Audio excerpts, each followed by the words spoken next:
Garry played bishop. Oh, Garry just blundered. Garry made a huge mistake. Oh, bishop g6 and queen a2. Oh.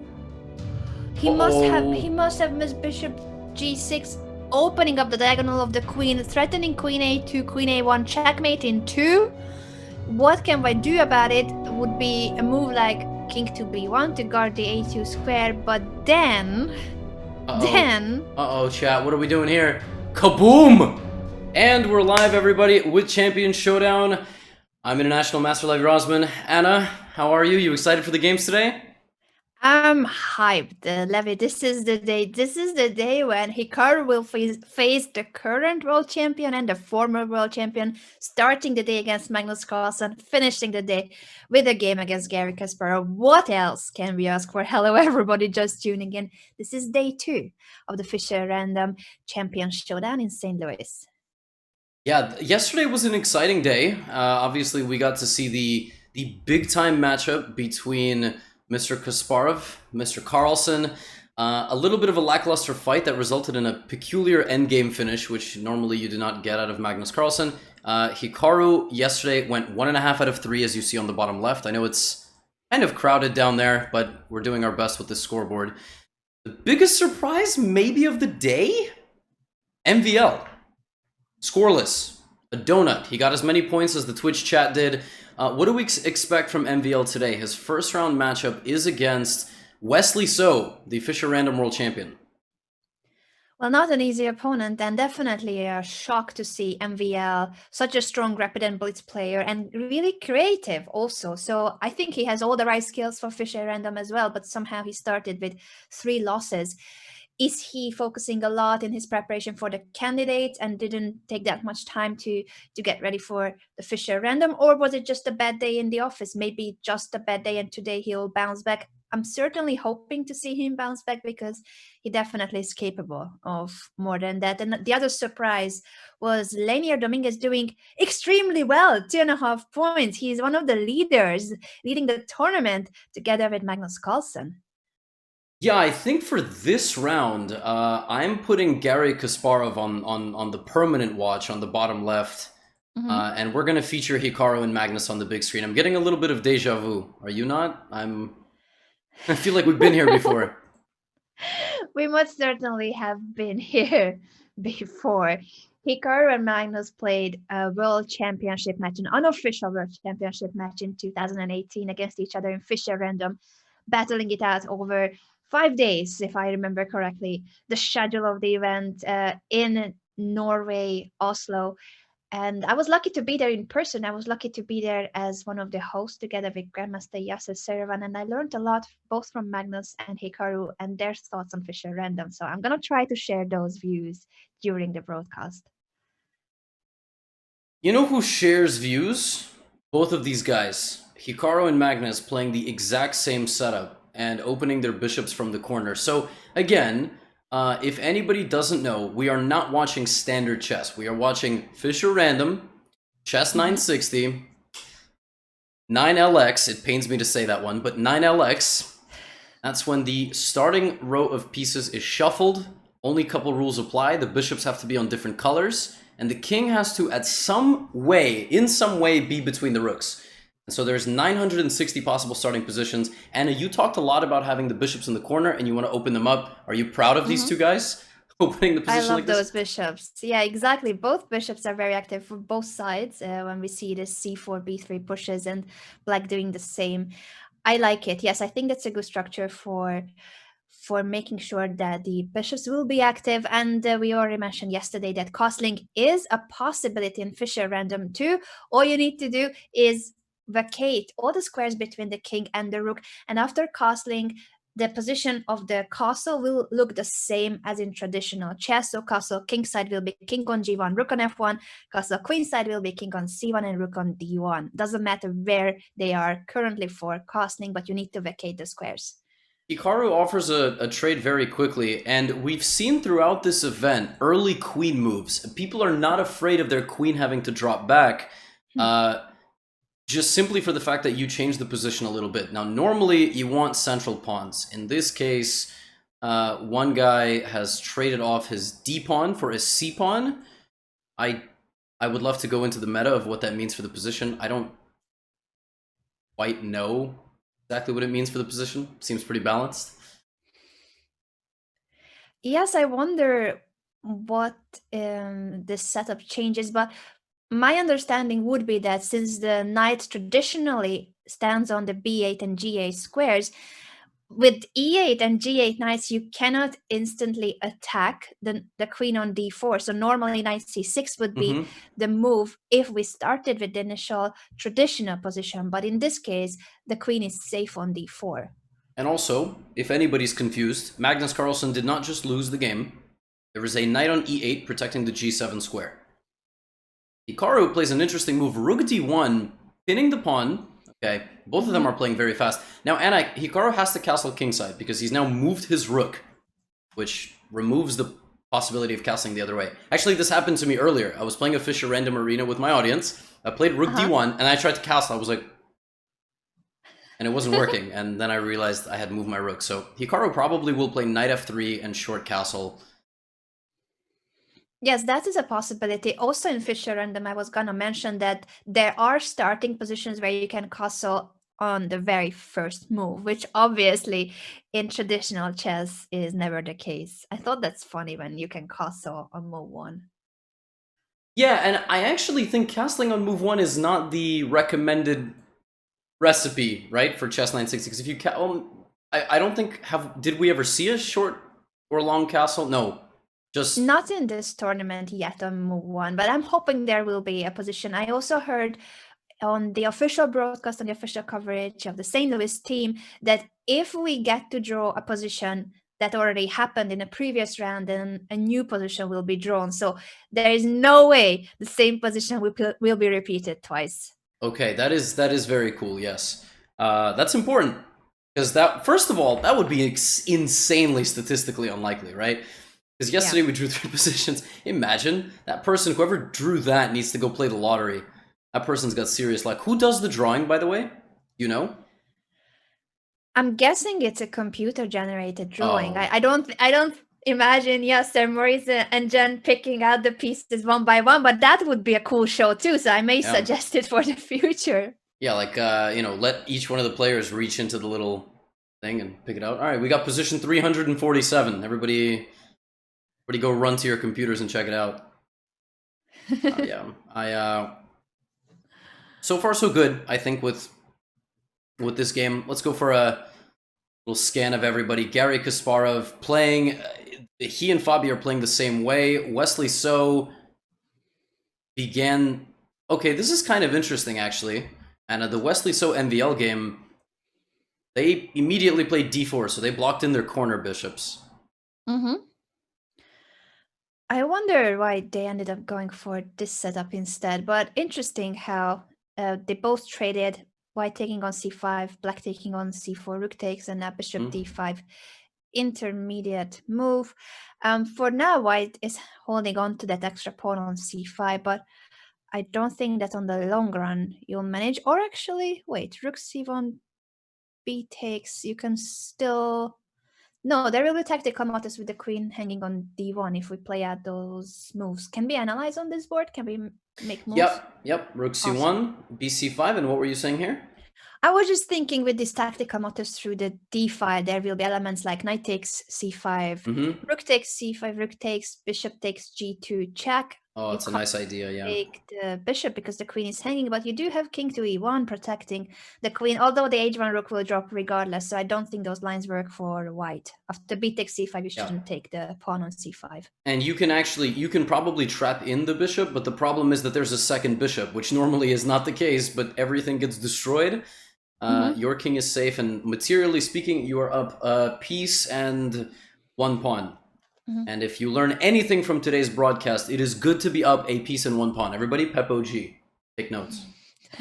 Right? It is good to be. Whatever, material up, yeah. In general, free stuff is great.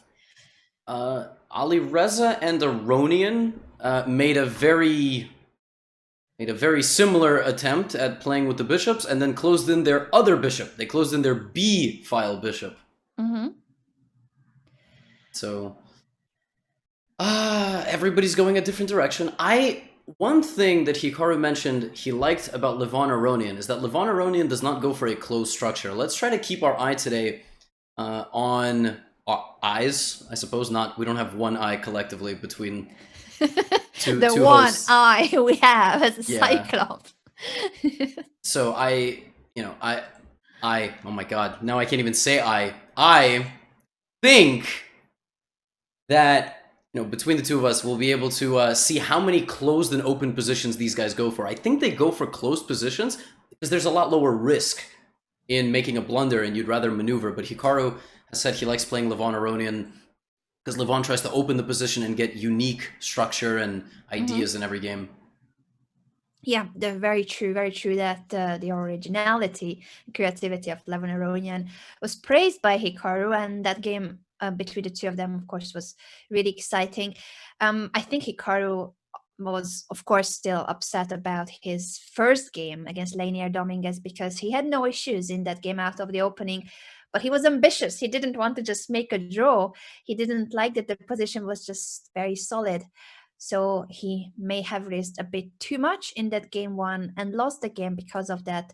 Then he drew his second game and won in round 3 against Maxim Vachilegraf. So he's on 50%. 5 of the players, by the way, are on 50%. So only 3 are on plus and 2 players on minus. One thing about this position in particular, if we try to deep dive, I was going to say e4 is very natural, but the Black Knight is going to f4. And you cannot castle. In fact, castling would be probably the worst move on the board. Knight to e2 check. So Hikaru plays queen e3. That is not attacking the knight, but it's not letting it go to e2. Yeah, important not to step into forks, even if Hikaru has a great video about only forks. Do check it out on his YouTube channel. But queen e3 does guard the e2 square, as Levi said, very important. So next move, Hikaru could castle if he wants to. At some point, he should definitely try to castle kingside. And the same goes for Magnus. Castle kingside will be the way to go. Yeah, and somebody was saying, is it smart to castle kingside with the bishops like that? Look, general terms are good. You want to be safe. You want to make sure that the bishops are not causing you any harm.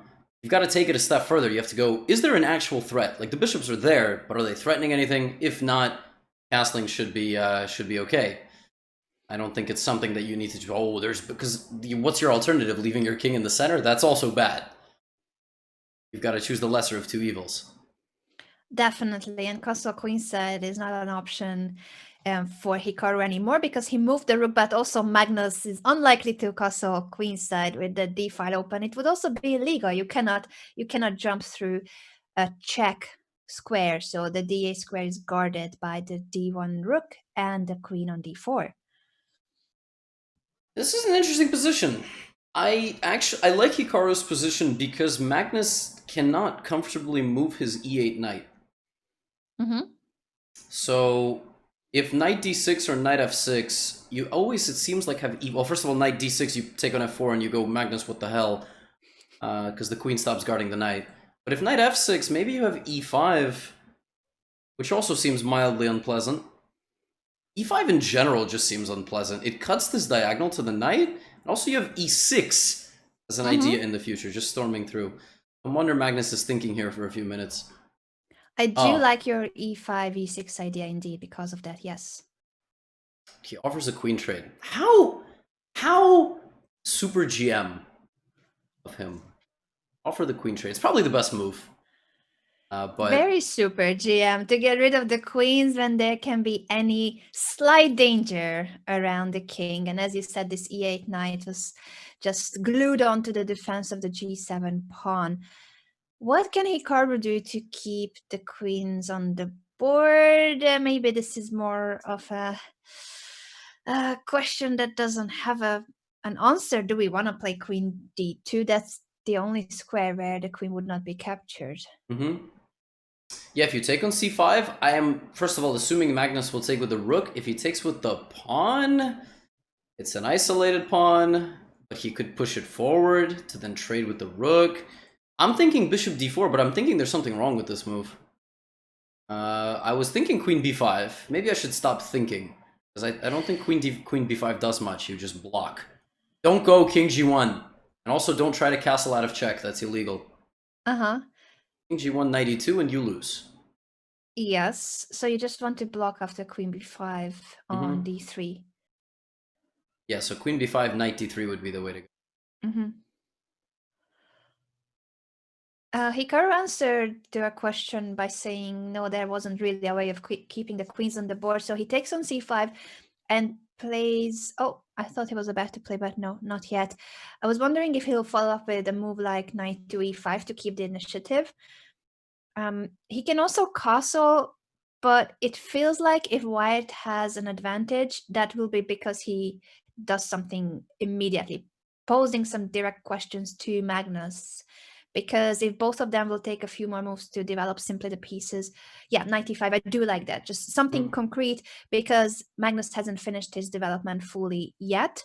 And this 95 is a very strong move because, first of all, I don't think Magnus wants to take it. After bishop takes, that knight on f4 is undermined, and White has the pair of bishops in a somewhat open position that can open up even further. So if you cannot take it, or you shouldn't really take it, then the knight will be amazingly strong on e5 and can jump to d7 with a check for further threats. What is the best response for Magnus? Will he castle, for instance? That is a great question. Oh no, he did take on e5 and he went back to e6. No, I think he's clearly worse. No, I mean this bishop is I wouldn't have predicted the trade, because I thought this is clearly better for White, but maybe Magnus thinks that he's worse, but not too much worse. So he just believes that this is possible to hold. That could very well be the case. He could just go for the practical approach, like, look, my position's worse, but it doesn't mean that I'm losing. I'm just going to play my moves and try to be solid. Maybe I'll go f6. Maybe I'll go king f7. And yeah, Hikaru very nicely puts all pawns to blunt this bishop, no pun intended. And the bishop does not have a target. Magnus does play f6, bishop b2, and probably we will get king f7. And Hikaru's going to have to try to play for a win. That's what he's going to have to do. I'm loving this position. I think Hikaru will be enjoying this position too. And I can't wait to see how he will try to put even more pressure on the world champion. And speaking of world champion, current world champion, how is the former world champion, the 13th world champion and the greatest of all time, as considered by many, Garry Kasparov, doing against the world number 2 Fabiano Caruana? Yeah, we've had this game at the bottom left. Wow, Kasparov took half his time on the first 8 moves. Wow. Interesting. He played his first game yesterday very quickly against Alireza, and that did impress me, his time management at the beginning of the tournament. But now this first game is way slower, you are right. And most of these moves were natural looking, but well, of course in Fischer Random it's never fully natural. The pieces are shuffled. That's the point. Hikaru did say that Garry has a somewhat of an issue with time management. I don't know if that meant, like, Garry came out of retirement for the first time to play amongst the really strong players. Was that in 2017 in St. Louis? I think it was 2017. I think so too, but my memory about dates is terrible. I don't know where I was in 2017. I can't recall it. Well, probably being a superstar. I didn't have any online presence until 2018, and probably more like 2019. So I was kind of in the underground of New York City, training, you know, the rising chess talent of New York. I didn't get very far. We only won like the under 800 section, but maybe with a little bit more time. You did amazing, Larry, I'm sure. And look at where you are now. I saw your post about having 77,777 subscribers on your YouTube channel. Like, wow, that is the dream. I did catch that. I uploaded the recap yesterday. And I was like, oh, I have 77,775. And Anna, I'm not going to lie to you, chat. I'm not going to lie to you. I sat there for about 10 minutes hitting F5. It was like the NBA trade season. I was like F5, F5, F5. And YouTube dashboard, have you seen this, Anna? It has a glitch where it will randomly lose 10 subs and then re-add them. Has that happened to you? Oh, yeah, totally. I haven't seen it. Yeah, it does that. And I don't know why it's like that, but it's like that. And I was sitting Well, there like, oh, I lost 10 subs. Oh, I got them back. Okay, good. it was worth hitting a 5 for 10 minutes for sure, so that you could catch that memorable moment. Basic, I think 77777. How many times I said 77k 777 is the dream. Now 100k will be just like, yeah, I hit that milestone, but remember the time when I had 77777? Yeah, that's true. Somebody, well, I think not somebody, but I usually get asked this question, and also you asked me this question in terms of like milestones, and it's after 100. Yeah, I don't know, because the next time I can fill it with sevens is only going to be 777,777, which a Godmator is close to, I think. So he better show that on his Twitter. What is a Hopefully Godmator? he will. Hopefully he will. Fabiano Caruana castled against Garry. I'm just looking at that too, but the position is becoming very normal. It looks like a traditional game of chess. So maybe we can go back to Hikaru's and see if he has found any way of making progress. I see you're already on that board. I just had to go back myself to that position. After the trade on b3, the position is opening up further. Mm-hmm. I think the computer always favors the guy that has the two bishops. It just always does. And in case you guys haven't seen this AlphaZero report on the updated piece rankings, depending on what kind of chess that you're playing, standard chess, a knight is 3.05 and a bishop's like 3.35? Is that it? Did you read it? Because you did an AlphaZero video originally. Yours was like huge. And I was also sent the PDF in advance under embargo, but I must say I haven't managed to read through all the 92 pages just yet, but I did read bits and pieces. The evaluations I never understand, because it's so difficult to put a numeric value on these nuances.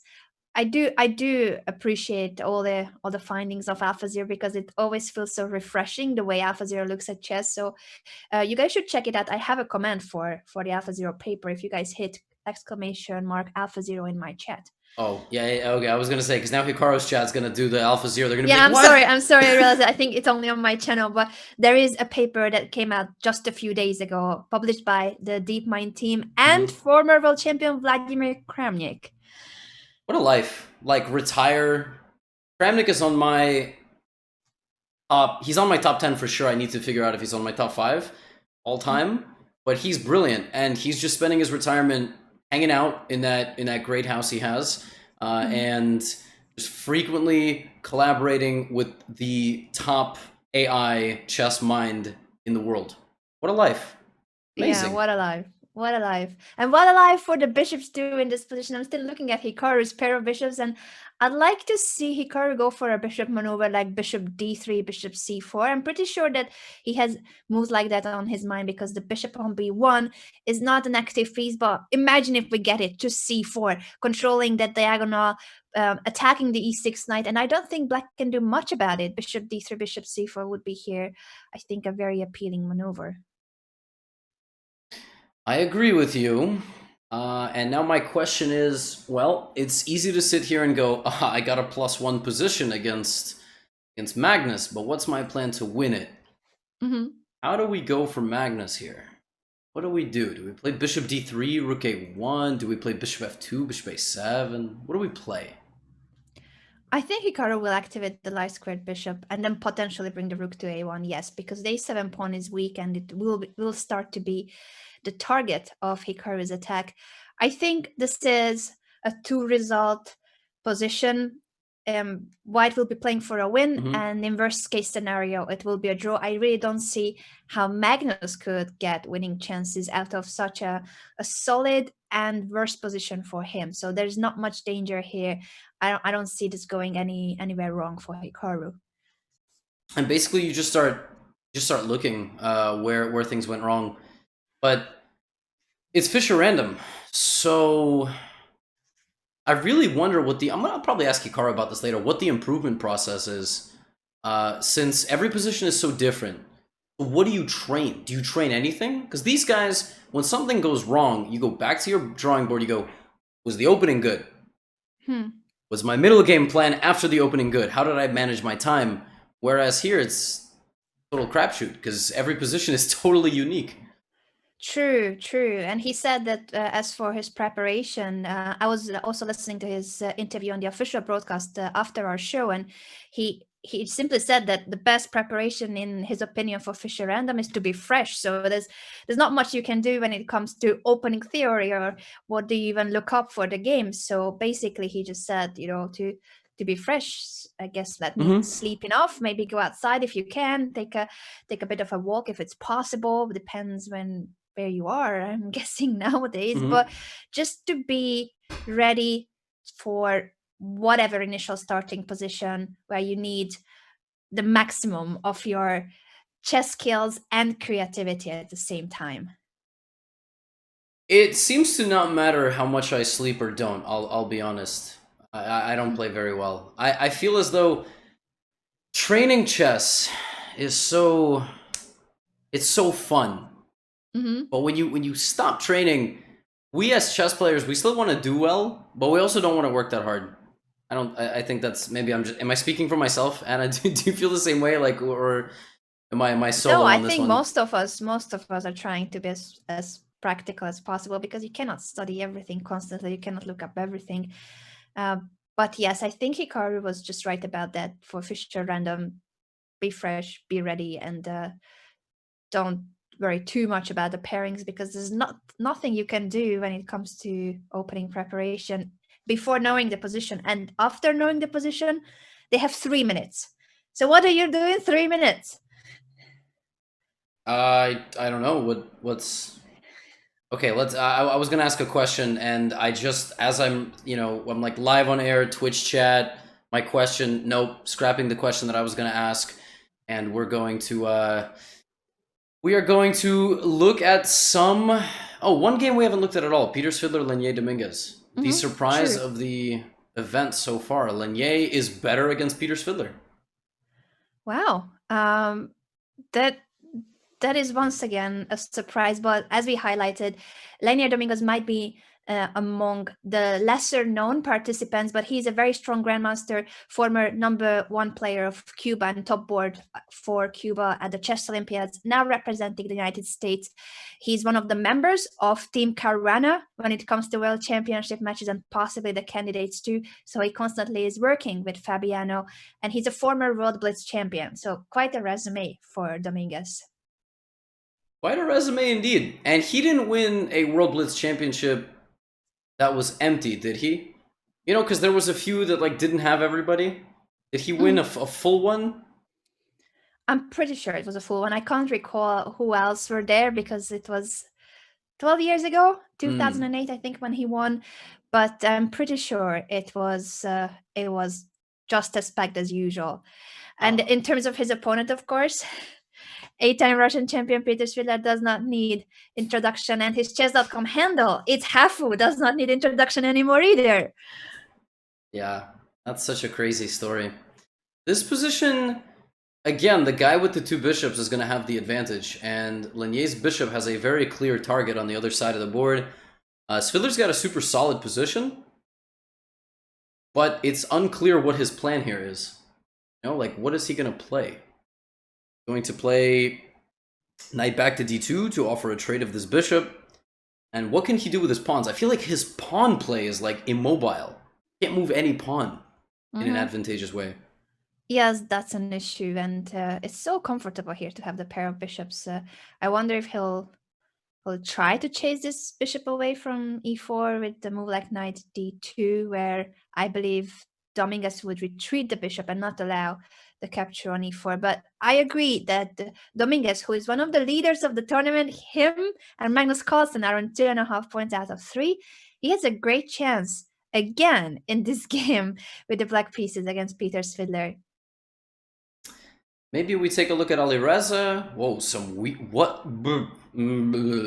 What? Hold on, I'm gonna put Hikaru on the bottom left so you guys can keep a lookout for Hikaru's game. And we are gonna look at what is this? Why is That's there a rook on h6? I wonder what is it doing there, and also where is it going now? The rook barely has any squares, so you have to play rook to h3, and then what's next? Yeah, of course, rook h3. And it's the best move apparently, and black has advantage. And white has to play knight h4, closing in the rook with the queen and the horsies. Amazing. You love to see it. It's crazy that the evaluation bar is so confident about black's advantage. I'm guessing it's partially because the rook, even though it's almost trapped, there's no way of trapping it for real. There's no way in which white's gonna win the rook. So the rook is running out of places to go, they're running out of squares, but at the same time, if you cannot win it for real, then this bishop on a8 is a monster. Look at that long diagonal, and the king on g1, kind of scared. What happened here? Did Alireza just... Yeah, Alireza just... Okay, he played a very nice move, queen h5, which does look very pretty, but it doesn't do anything. And then he got aggressive, and Levon found this just rook transfer to h6. Look at that. That is... Levon is so creative. Very creative. It has always been one of the trademarks of Levon Aronian in traditional chess as well. And at Fischer Random, it comes out even more often. Yeah, this is super, super nice. Rook c6, rook h6. He's basically gauging the fact that his rook is safe. It looks like it's weird, and it looks like a cow that wandered onto the road instead of being on the farm. But you can't force it to go back, and you can't really approach it. It'll get angry. So it's just sort of standing there and pressuring on the h-file. I wonder if Aronian will go for rook h3, or is he considering any other option? Rook e6, rook c6. They look way more passive than keeping the rook on the h-file, but you gotta calculate that line very precisely and make sure that your rook will not be won. It will not be trapped fully. Yeah, once you go rook h3, you are ready to sacrifice that rook on demand. If that rook gets trapped, it's a goner. What is the engine line here? I'm just curious. Knight h4. Oh, it wants knight c6. So that you try to get a queen trade. Queen d8, knight d8.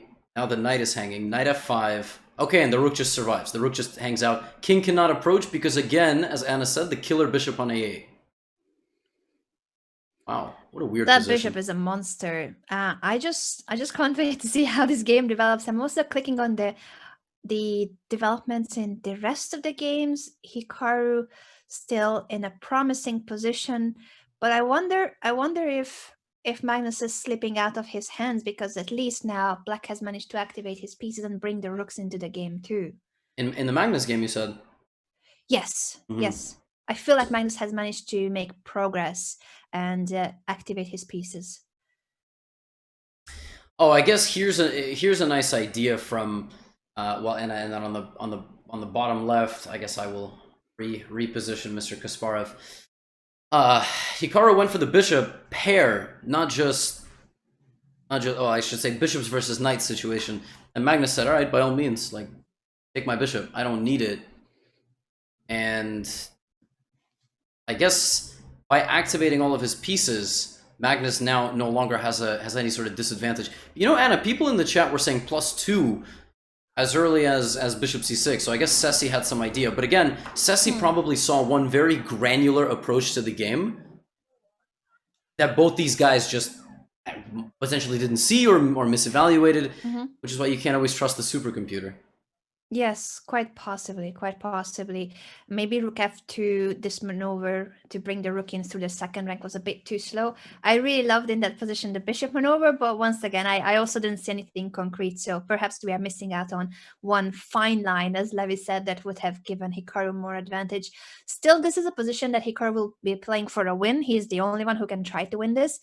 And I'm pretty sure that that is his aim. He's still having the pair of bishops. Will he be able to push b4 in the right moment to open up the diagonal for the a2 bishop that right now is very passive? Yeah, b4 and b5 and pressure here looks really nice. If the king is the only guard on a piece, that's a problem. It's not, but that knight on c7 can be taken right away.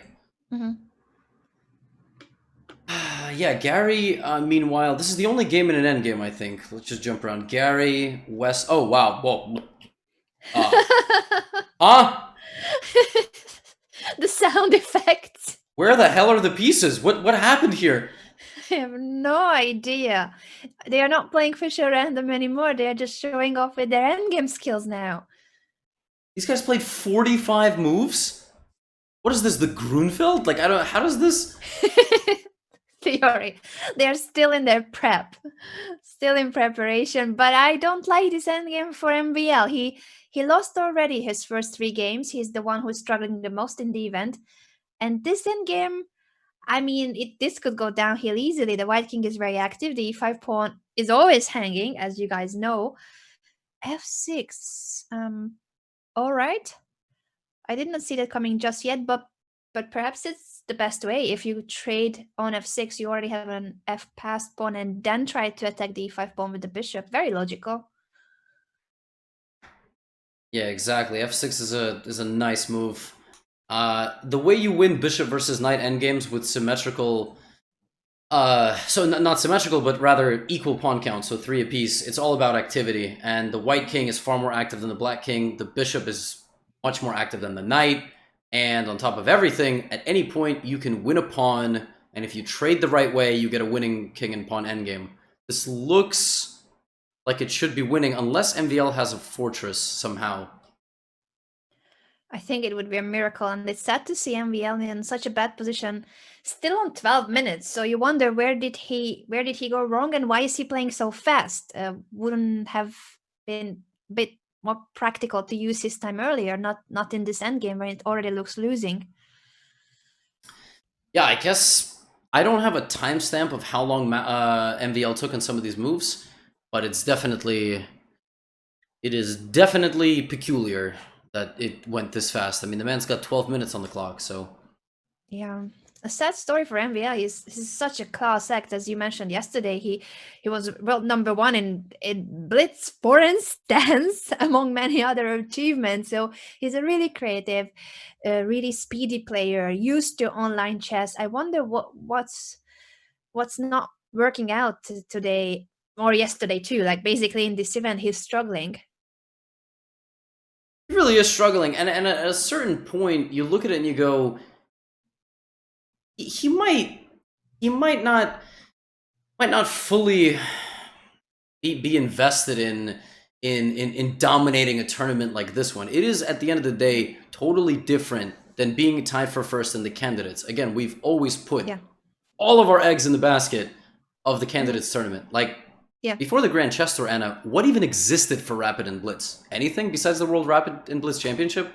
No, that's very true that the Grand Chess Tour started adding more Rapid and Blitz events to the main tournaments of these Super Grandmasters. But yes, before that, it wasn't as important as it is now.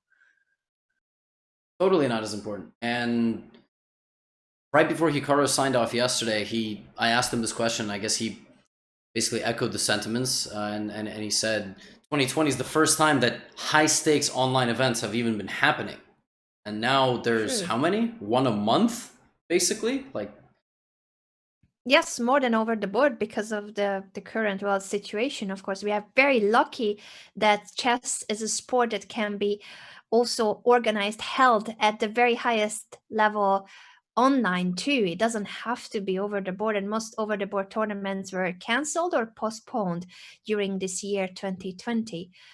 So yes, we are in an era where online chess and chess as an esport is booming, but I would have expected that MVL will be one of those who will adjust to this very quickly, since he plays a lot online regardless. So I'm surprised, but quite likely he's spending his preparation focusing on the candidates. And all the eggs in that bowl, and we'll see how he does in November. Hopefully he'll do better than here. Hikaru did bring up a fair point, though. If you play these online events and you throw 4 or 5 games away to the same opponent, do you think about that, or do you not think about that, right, is the question. Like, I'll give you an example specific to me and Hikaru. So I was, Hikaru and I, we played a little bit of Blitz recently, and just more like in general, Hikaru's the only Super GM that's playing Blitz online so much. Mm-hmm. So he can't show all his ideas. He can't be out here showing his wrinkles and openings in a 3-minute arena game. He's got to constantly play at a slightly lesser version of himself. I mean, he's still 3,200, but what I'm saying is you can't show everything, because in the future you'll have to use an idea in a $100,000 game and not just in a Yes. Title Tuesday or very something. true. Very true. I think luckily for Hikaru, he knows so much opening theory in other lines as well. Not his main opening repertoires, but he knows basically every single line. So I don't think he minds it that much. But yeah, that's definitely something to bear in mind, that he cannot play his best opening preparation in most of his online games, but keep it for these bigger events. I'm also looking at Kasparov's game now again, the one we have on the small board. Mm-hmm. Kasparov offering a queen trade with queen to c1. It feels like this position is petering out to a draw, but at the same time, as I'm saying it, I'm not even sure the queen trade will happen. Will it happen or not? If knight e3, which is a weird suggestion of Stockfish, is there a follow-up for white? Oh, the engine line is ridiculous. I mean, I don't even... I don't understand. This knight e3, the engine line suggests bishop to d4 after knight e3. If that's the best move for white, I'm really concerned for Kasparov. Oh yeah, just giving away the bishop. Of course, to play rook c8 with the idea that, you're going to win the bishop back if they play king to h7. And if they play rook to d8, well then, I mean, takes and queen e3. Duh. Easy.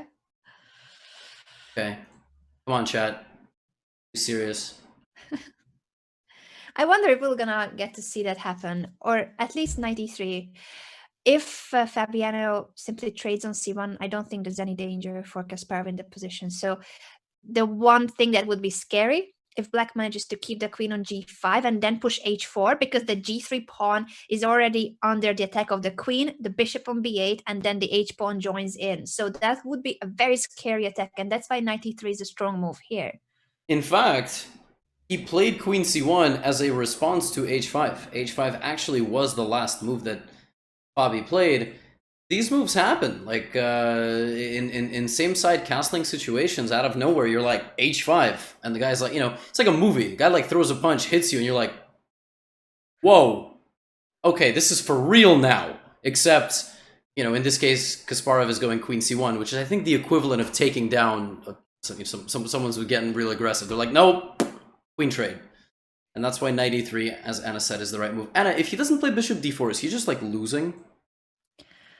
I would assume Stockfish is pointing at bishop d4 because h4 is such a strong threat, and you can't really prevent it. You cannot push the h pawn as white. The g3 pawn is hanging. And by playing king f2, which would be the other logical move, what is going on there after king f2? So I'm getting... everyone is saying, look at the Hikaru board. Okay. Some stuff happened. Magnus ran in with his rook. Knight b5 happened. And apparently knight b5 was a mistake, because you can play knight takes, bishop takes, and bishop b8. No, wrong square. Bishop... Wait, what? I don't understand. Take, bishop b8? What if a6? Then f4, f5. Oh, and we see the problem. We see the problem. The king is the only piece defending. Oh, man. And I think...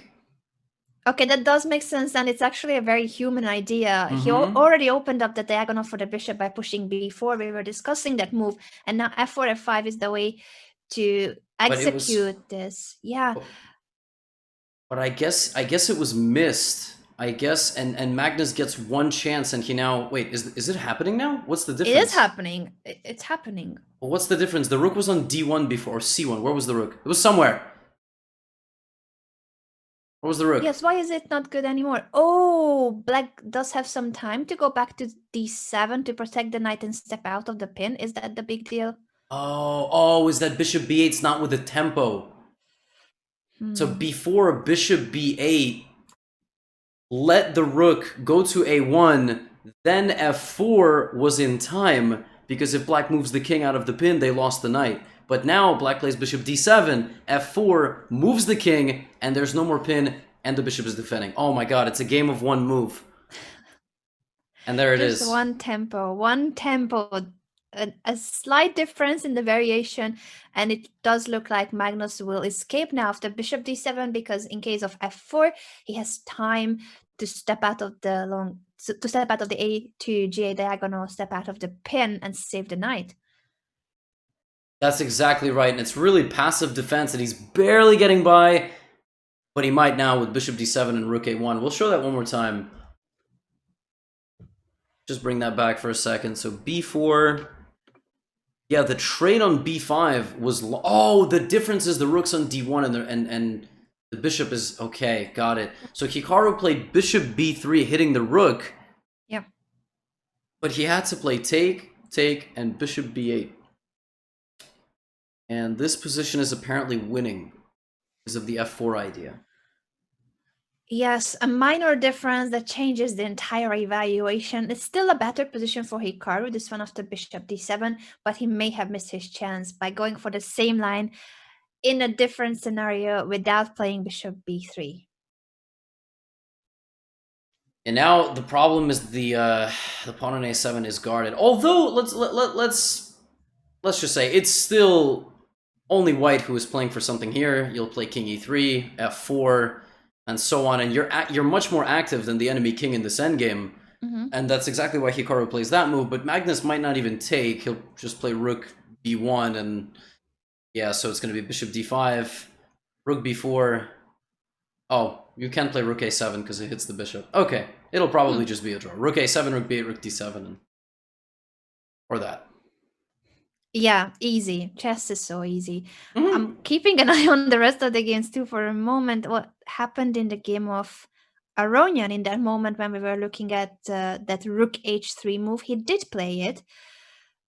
But after that, knight f2, f6, all lots of crazy stuff happened. But Aronian ended up winning the e5 pawn. e5 is always hanging. Go there real quick. Yeah, this was the game that had a rook on h6. Trades happened. I don't know why e5 is just always... Always. I need that command too. I forgot I need to set up Mubot.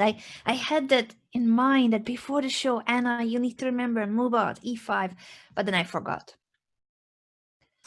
Yeah, I'm gonna put... I will put Hikaru on the bottom left for now. It's gonna be a maneuvering endgame, and Hikaru is gonna be trying to gain time. If you guys look at the bottom left, you see times and you see the evaluation bar. It's not really a position that either player can play for a win, primarily because of the same material, and more importantly, the pawn structure is exactly the same. That's the problem.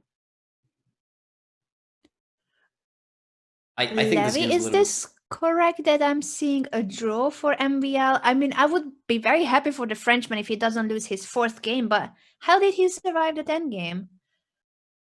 He has a blockade in the final position, 2 pawns down, but he created a blockade on the light squares. Oh, wow. Yeah, he did it.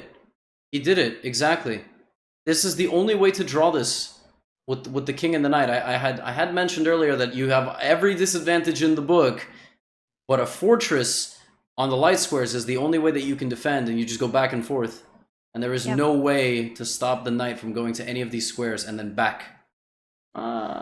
And the evaluation bar shows advantage for white because it's 2 extra pawns for white, but there's no way of undermining this defense on the f7 and e6 squares because the bishop of white is on the opposite color. You can never attack the e6 square.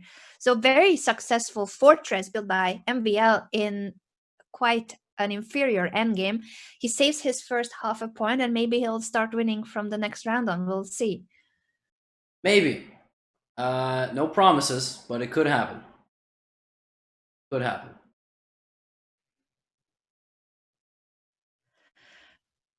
In Aronian's game, I'm just going back to that for a moment because it's still looking very sharp, and it does look like Alireza has taken the initiative, so he's still a pawn down, but with that rook on the 7th rank and white's pieces being very active, attacking on the king side in general, maybe he has gotten his chances back.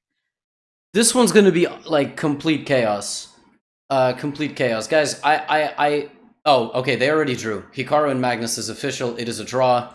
Okay, chat can stop yelling at me to watch the Hikaru game. We did promise a draw. We did, and they did deliver. It was a good game.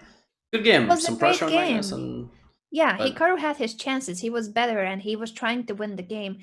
Had he not played the move order bishop b3 and then the line that he executed in the game, he could have played f4, f5 earlier, and maybe in that case the result would have been different.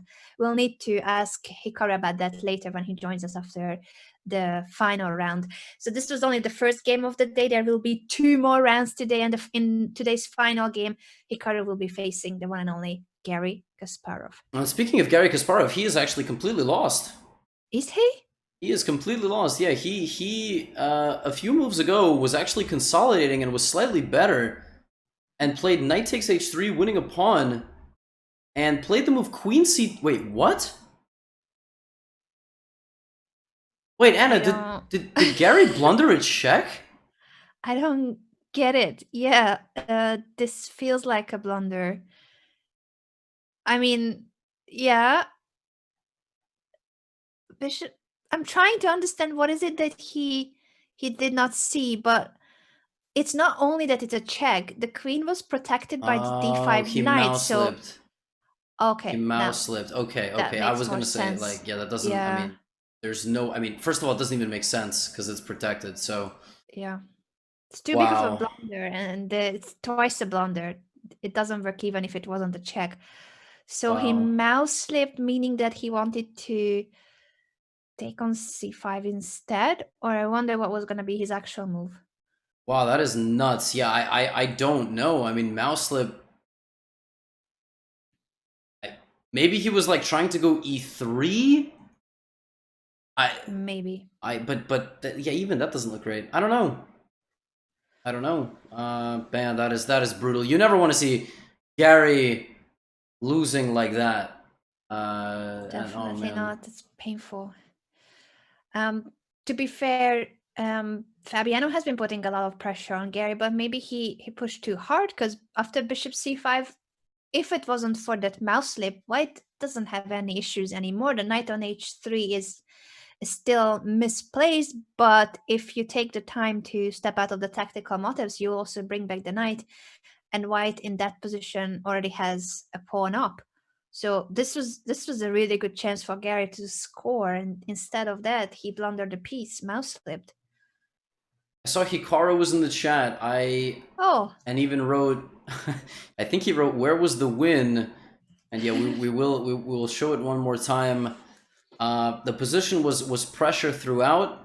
This pin was difficult to capitalize on because you can't just go for it. You can't just like take and then go for f4.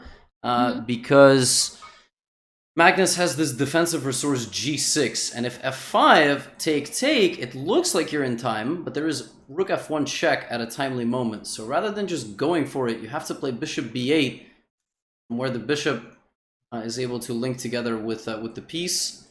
Then if g6 this way, just have g4 and f5. That's the difference, is that since the bishop is no longer on the g3 square, you're able to do this. And we just see the problem, Anna. The king cannot be the only thing holding up the knight. Yeah, that is the issue. So just with this minor difference in the variation, including or not including bishop b3, it would have changed how much of an issue this f4, f5 threat was going to be. And the pawn on a7 hanging is crucial for the tempo. Got it. And bishop d5, yeah, wow. Yeah, Hikaru sharp in the chat as well. Yeah, rook d7, the same thing. If you defend the a7 pawn, it's bishop d5, and it's a freeze. It's a freeze. But like, it wasn't simple to notice that this is the difference. I mean, we are helped by Stockfish, so for us it was much more obvious that there was gonna be a difference because of the evaluation bar. Got it. Yeah, chat likes to, you know, write 5-head for the commentators, but at the same time, guys, we preface any of our sentences that we rely on the engine for, with the fact that this was the win. It's not us going, well, I mean, Anna, of course we should have seen bishop b8 and bishop d5. Everyone's seen it so easy. No, guys, it's Stockfish, and Stockfish is also popping up and down the evaluation bar. So for us, it becomes very obvious when someone makes an inaccurate move or a mistake because the evaluation bar changes with it.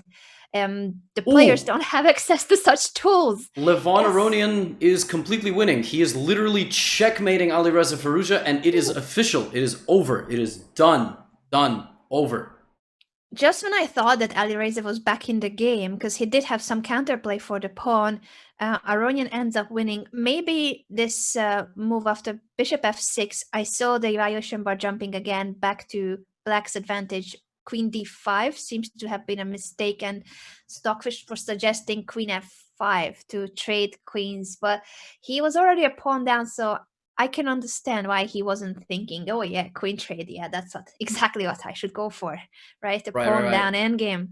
Yeah, so he tried to consolidate, and it just got real bad. It's just a really nice idea. Levon just free-flowing, you know? Like air. One side to the other side. Queen a8, queen f8. Like, when did he play queen a8, actually?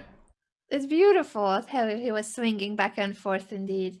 Here, here, here, here, here, here. Like, his queen just moves, like, effortlessly. Very effortless. I'm sure that Levon was enjoying the game because it was a very original position and his creativity was just out there destroying White's defense. Even if Alireza could have perhaps gone for queen f5, but that's not a human move to try to aim for an endgame with a pawn down. And we're done. Not with the show. That wasn't the whole show. See you guys. Yeah, we are not done. No, just with the games of the first round. I think the next round will begin in. Wait a second, Anna. Hold on. Let's do the math on this. Each round is 90 minutes, so the official start time of the next round is 3:33 Eastern, which means that we have a 35-minute break. Which doesn't mean a break for us. Before anyone is going anywhere, we are not going to leave you guys watch our ads for half an hour. We'll, I think, take a short break either now or right before the round, whatever you think we should do, Levy. And for the rest of the time, we're going to try to entertain you with our Fischer random skills, our non-existent Fischer random skills, I must say. Yeah, let's take a 2-3 minute break right now, and then we'll come back, and it'll be grand. I'll turn up the music. You guys can jam out, okay? Sure. Let me just announce who is Hikaru's next opponent, because after Magnus Carlsen, of course, who else could come? His next opponent is the world number 2, Fabiano Caruana. And then in today's last round, he will be facing Garry Kasparov. So quite a day for Hikaru. Don't go anywhere because we need you to be here to root for Hikaru or for any of the other players. Of course, you can support other players too, but we are here on Hikaru's channel covering the event for Hikaru. So see you in a few minutes with more Fischer Random and Hikaru facing Fabiano Caruana.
And we're back.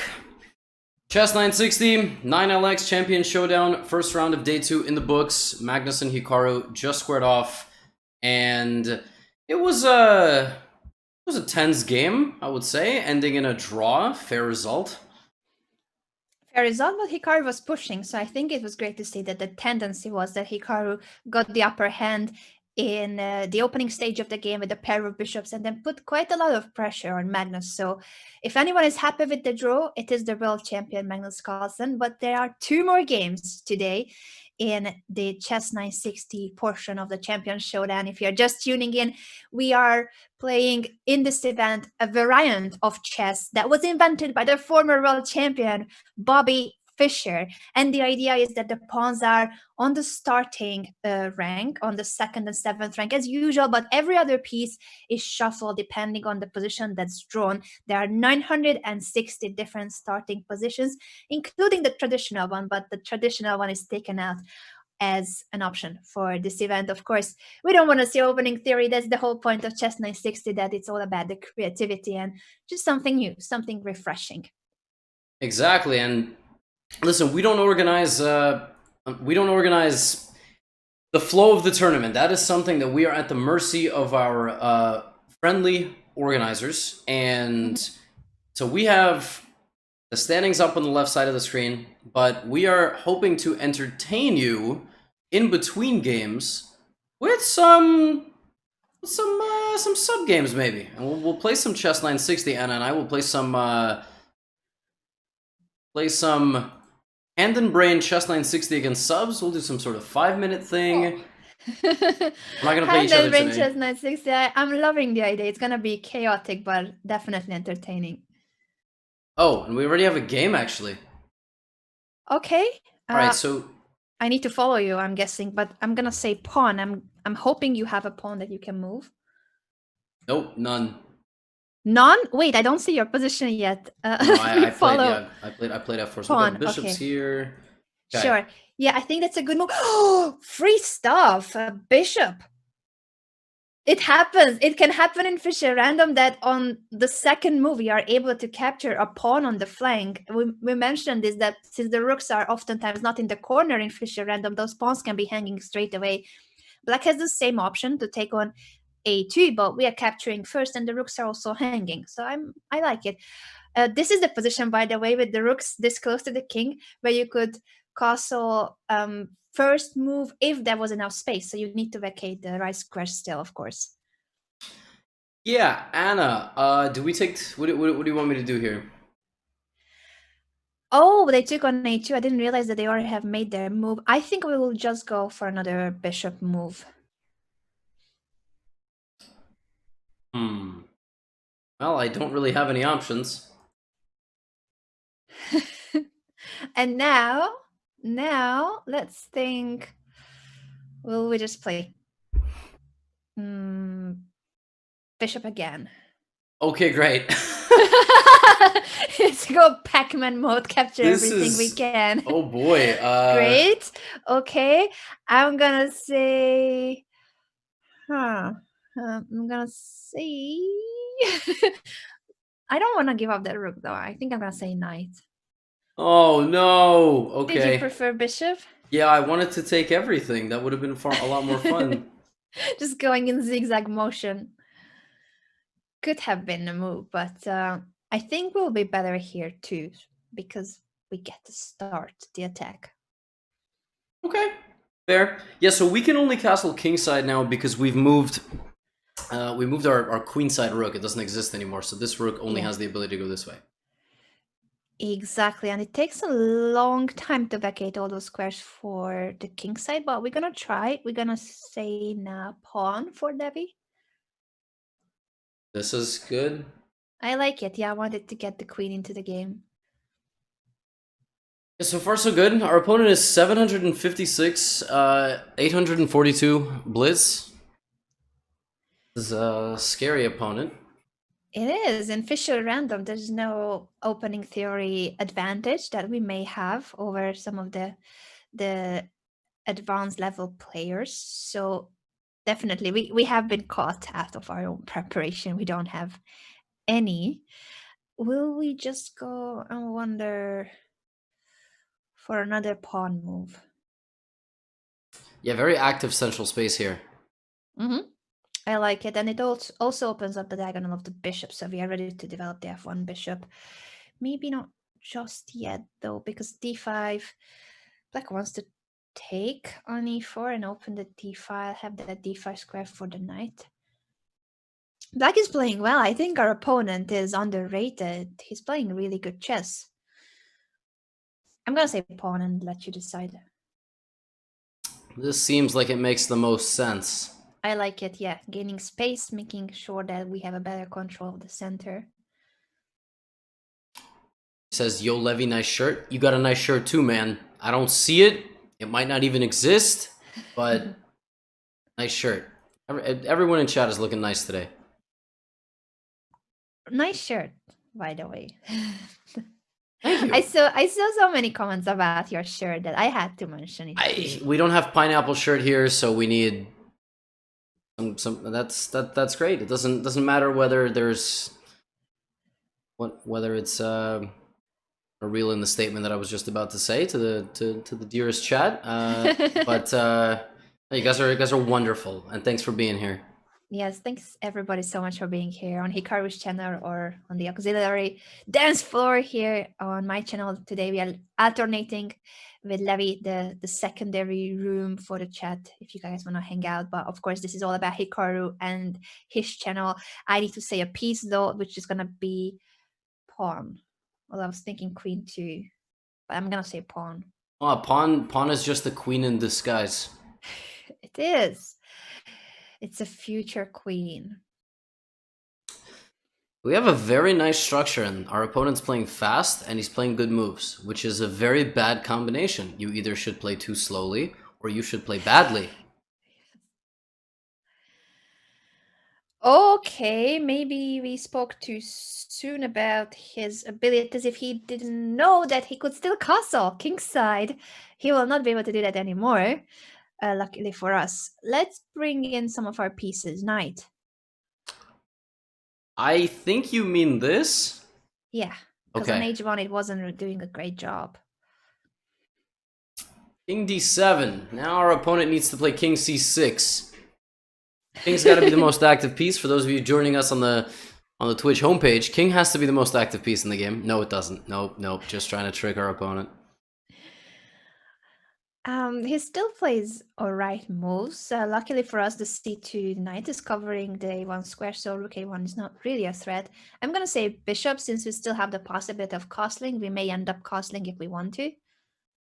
I drew an arrow to bishop b5, but that move looks nice. Unfortunately, it's a one-move blunder. The more you cut back on one-move mistakes, the higher chance you have of becoming the greatest chess player of all time. So you should play bishop d3. I think bishop h3 was also strong. I liked bishop h3 with the idea of f5 in the right moment, but this also makes sense. We are playing very solid chess here. We are. I feel as though every time we play a sub, they really step up. They step up in a big way. Can you imagine them practicing the entire months to face you in one game and give their best, their very best? It's their moment to shine. I understand they all want to defeat us. They all want to crush us and say that I've beaten Levy and Anna. They are not good enough. I don't know. If my subs are training for something, let me tell you, they are not training for the sub battles. They are. I don't know what they're training. We appreciate your effort, guys. But that knight had a job on c7. Brasky, you played so well until now. We're gonna say bishop and claim the queen. Yeah, that knight on c7 had a job. It fell asleep. Prisoner got the keys. Got right out there. Bishop b5 and Anna. No, knight a6 was not the worst move. Knight b5 would have been worse. But knight a6 was not good. Our opponent had a lot of legal moves on that move, and he chose basically the worst move, which is not okay. Don't do that. Yeah, unfortunately for him, that was very not cool. We can also continue with other moves like No, I'm not gonna say that to complicate matters. Bishop.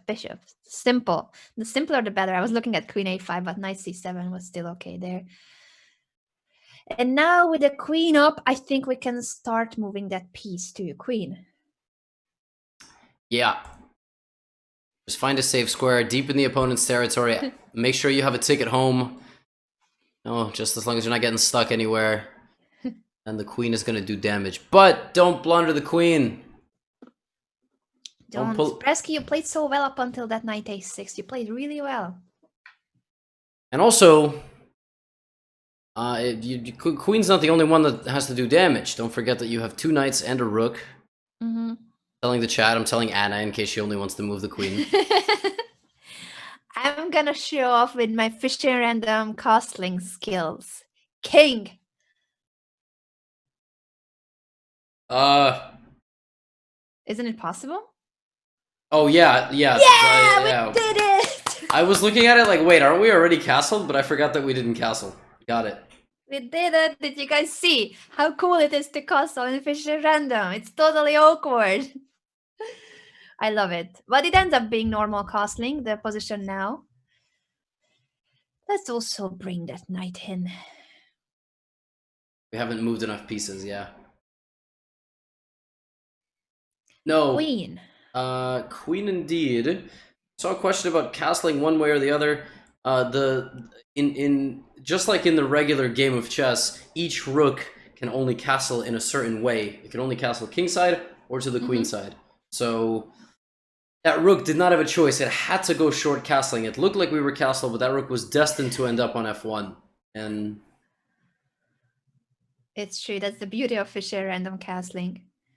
But even the world champion Magnus Carlsen forgot about the castle option in his match against Nakamura in 2018, the Fischer Random World Championship I was referencing. So happens to the best too. Happens to the best. I think a queen would be lovely. This is very not good. Our queen is hitting everything, and I'm not sure you can defend stuff. Yes, everything is hanging, unfortunately, for Brasky, but he fought well. Really, knight a6 was the only mistake he made up until then, and maybe just not realizing that he could castle earlier queen. Well, he didn't have castle yet, but king d7 was because he didn't realize he still had the option. Knight. I feel bad. I feel like we're taking everything. I know. We played well before that. Knight. No mercy. It's just that if we don't play the best moves here, then the game will never end. Knight. Okay. Rook. Yeah, the only piece that has yet to get involved. Unfortunately for Brasky, it's gonna be impossible to escape from checkmate here, but he fought really so well. He played very well. Rook, I believe. And that should be checkmate. GG Stabrowski. You, whoa. The next game starts instantly. No rest for the wicked, definitely not for us. Wow, okay. This is similar. The bishops are similar to the round we've just covered, so we can copy the idea of the pawn setup at least. Oh, he doesn't let us play that pawn push. Well, I'm still gonna say pawn and maybe go for a different way of doing it. Yeah, I wanted to push c5 first, but d4 covers that square. I want to get my bishops active. Yeah. Somebody's saying Kasparov hasn't retired yet. No, he did. He's just unretired. That's the cool thing about retirement. You just flow in and out of it. Go. Yeah, but he came back to compete at the Fischer random event, so I don't think it would be the same for him if it was classical tournament invitation. Pawn. Pawn indeed. Let's go. I guess here is good. Yeah, I wanted to go for this setup since this is what we saw in every single game. Hikaru played like this, Kasparov played like this. It has to be good.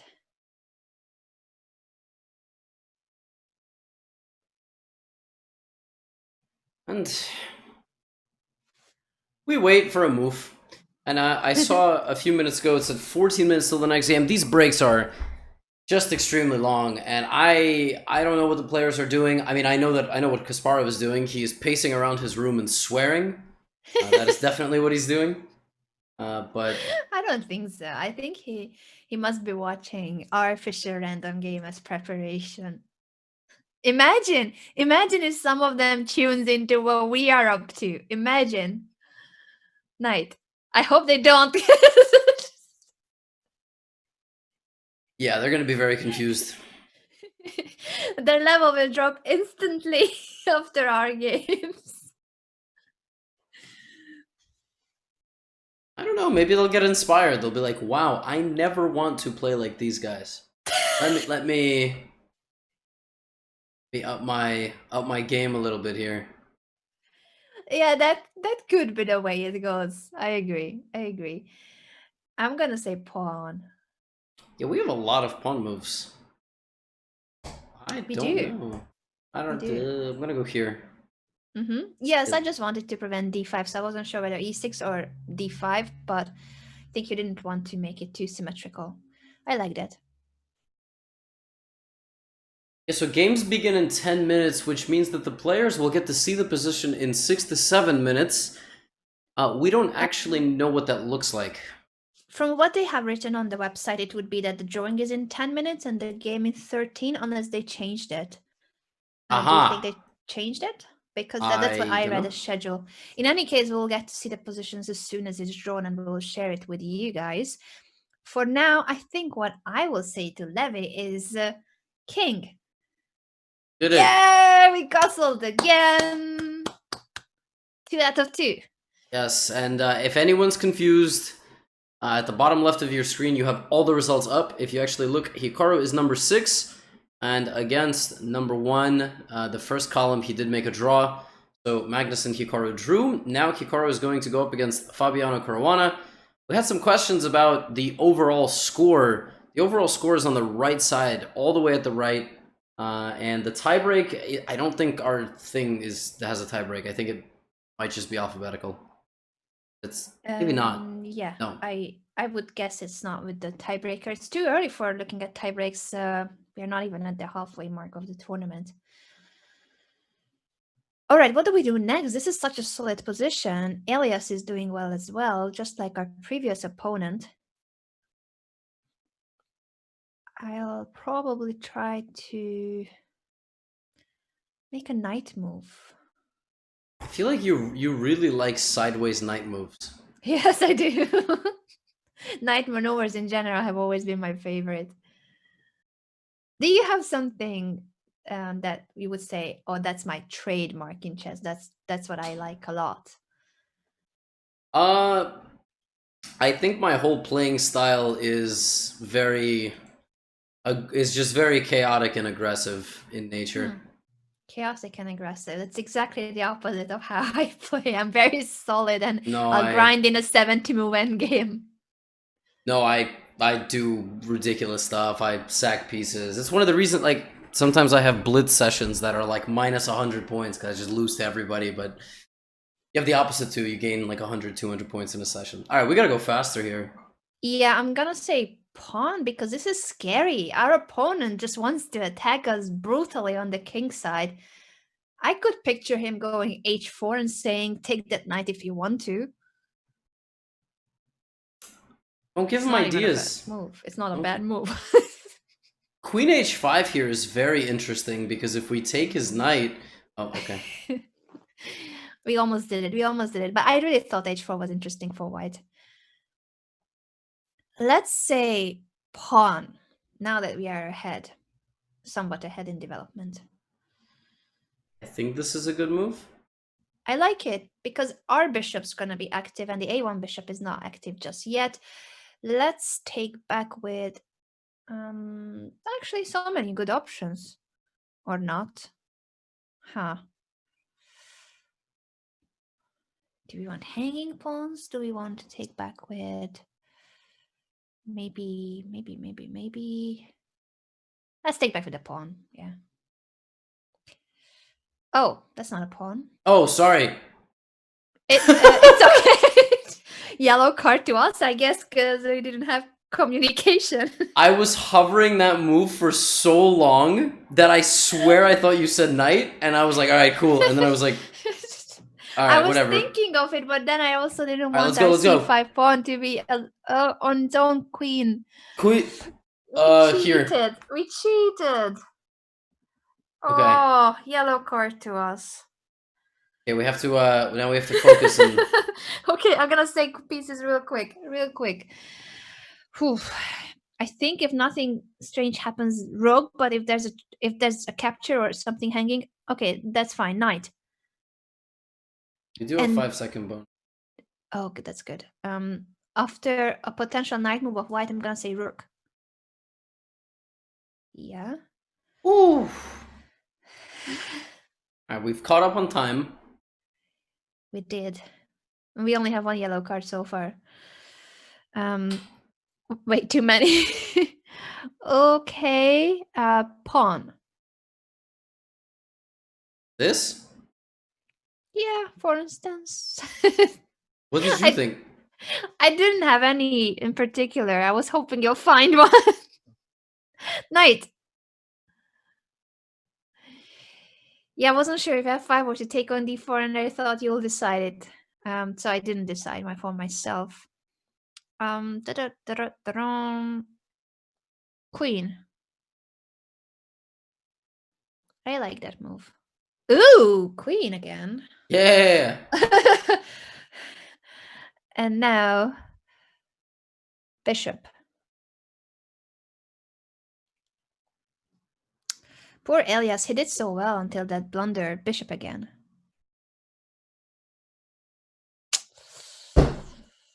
Don't mess with two IMs.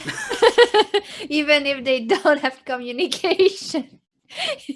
And play a different move. I'm sorry about that. I should have shouted more that it was a pawn.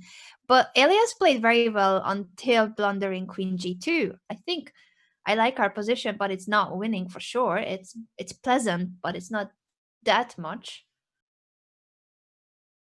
So congratulations, Elias, you fought very well. If it wasn't for the blunder, moving your knight away from f3, you still have chances here.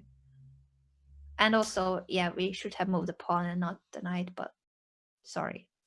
That's okay. Listen, this guy, yeah, both of you played quite well. Yeah. Do we know what the positions are? No, we don't know anything about the upcoming positions. So Not we just... yet. It's gonna be in 3 minutes when they draw it, so we still have time. I think it's a good time to mention that Hikaru has a second YouTube channel because it's so new that you may not have heard of it. If you haven't had enough Hikaru on Twitch and on his YouTube channel, which is already, of course, the best of the best content out there, then go ahead and also subscribe to more GM Hikaru. That's what you need to look for on YouTube, more GM Hikaru.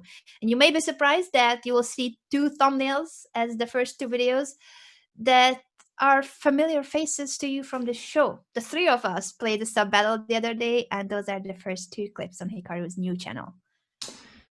Yeah, some people have been asking, like, why do you need 2 channels? The point is that there's some streams that Hikaru does where within the stream itself, 3 or 4 potential YouTube videos are made.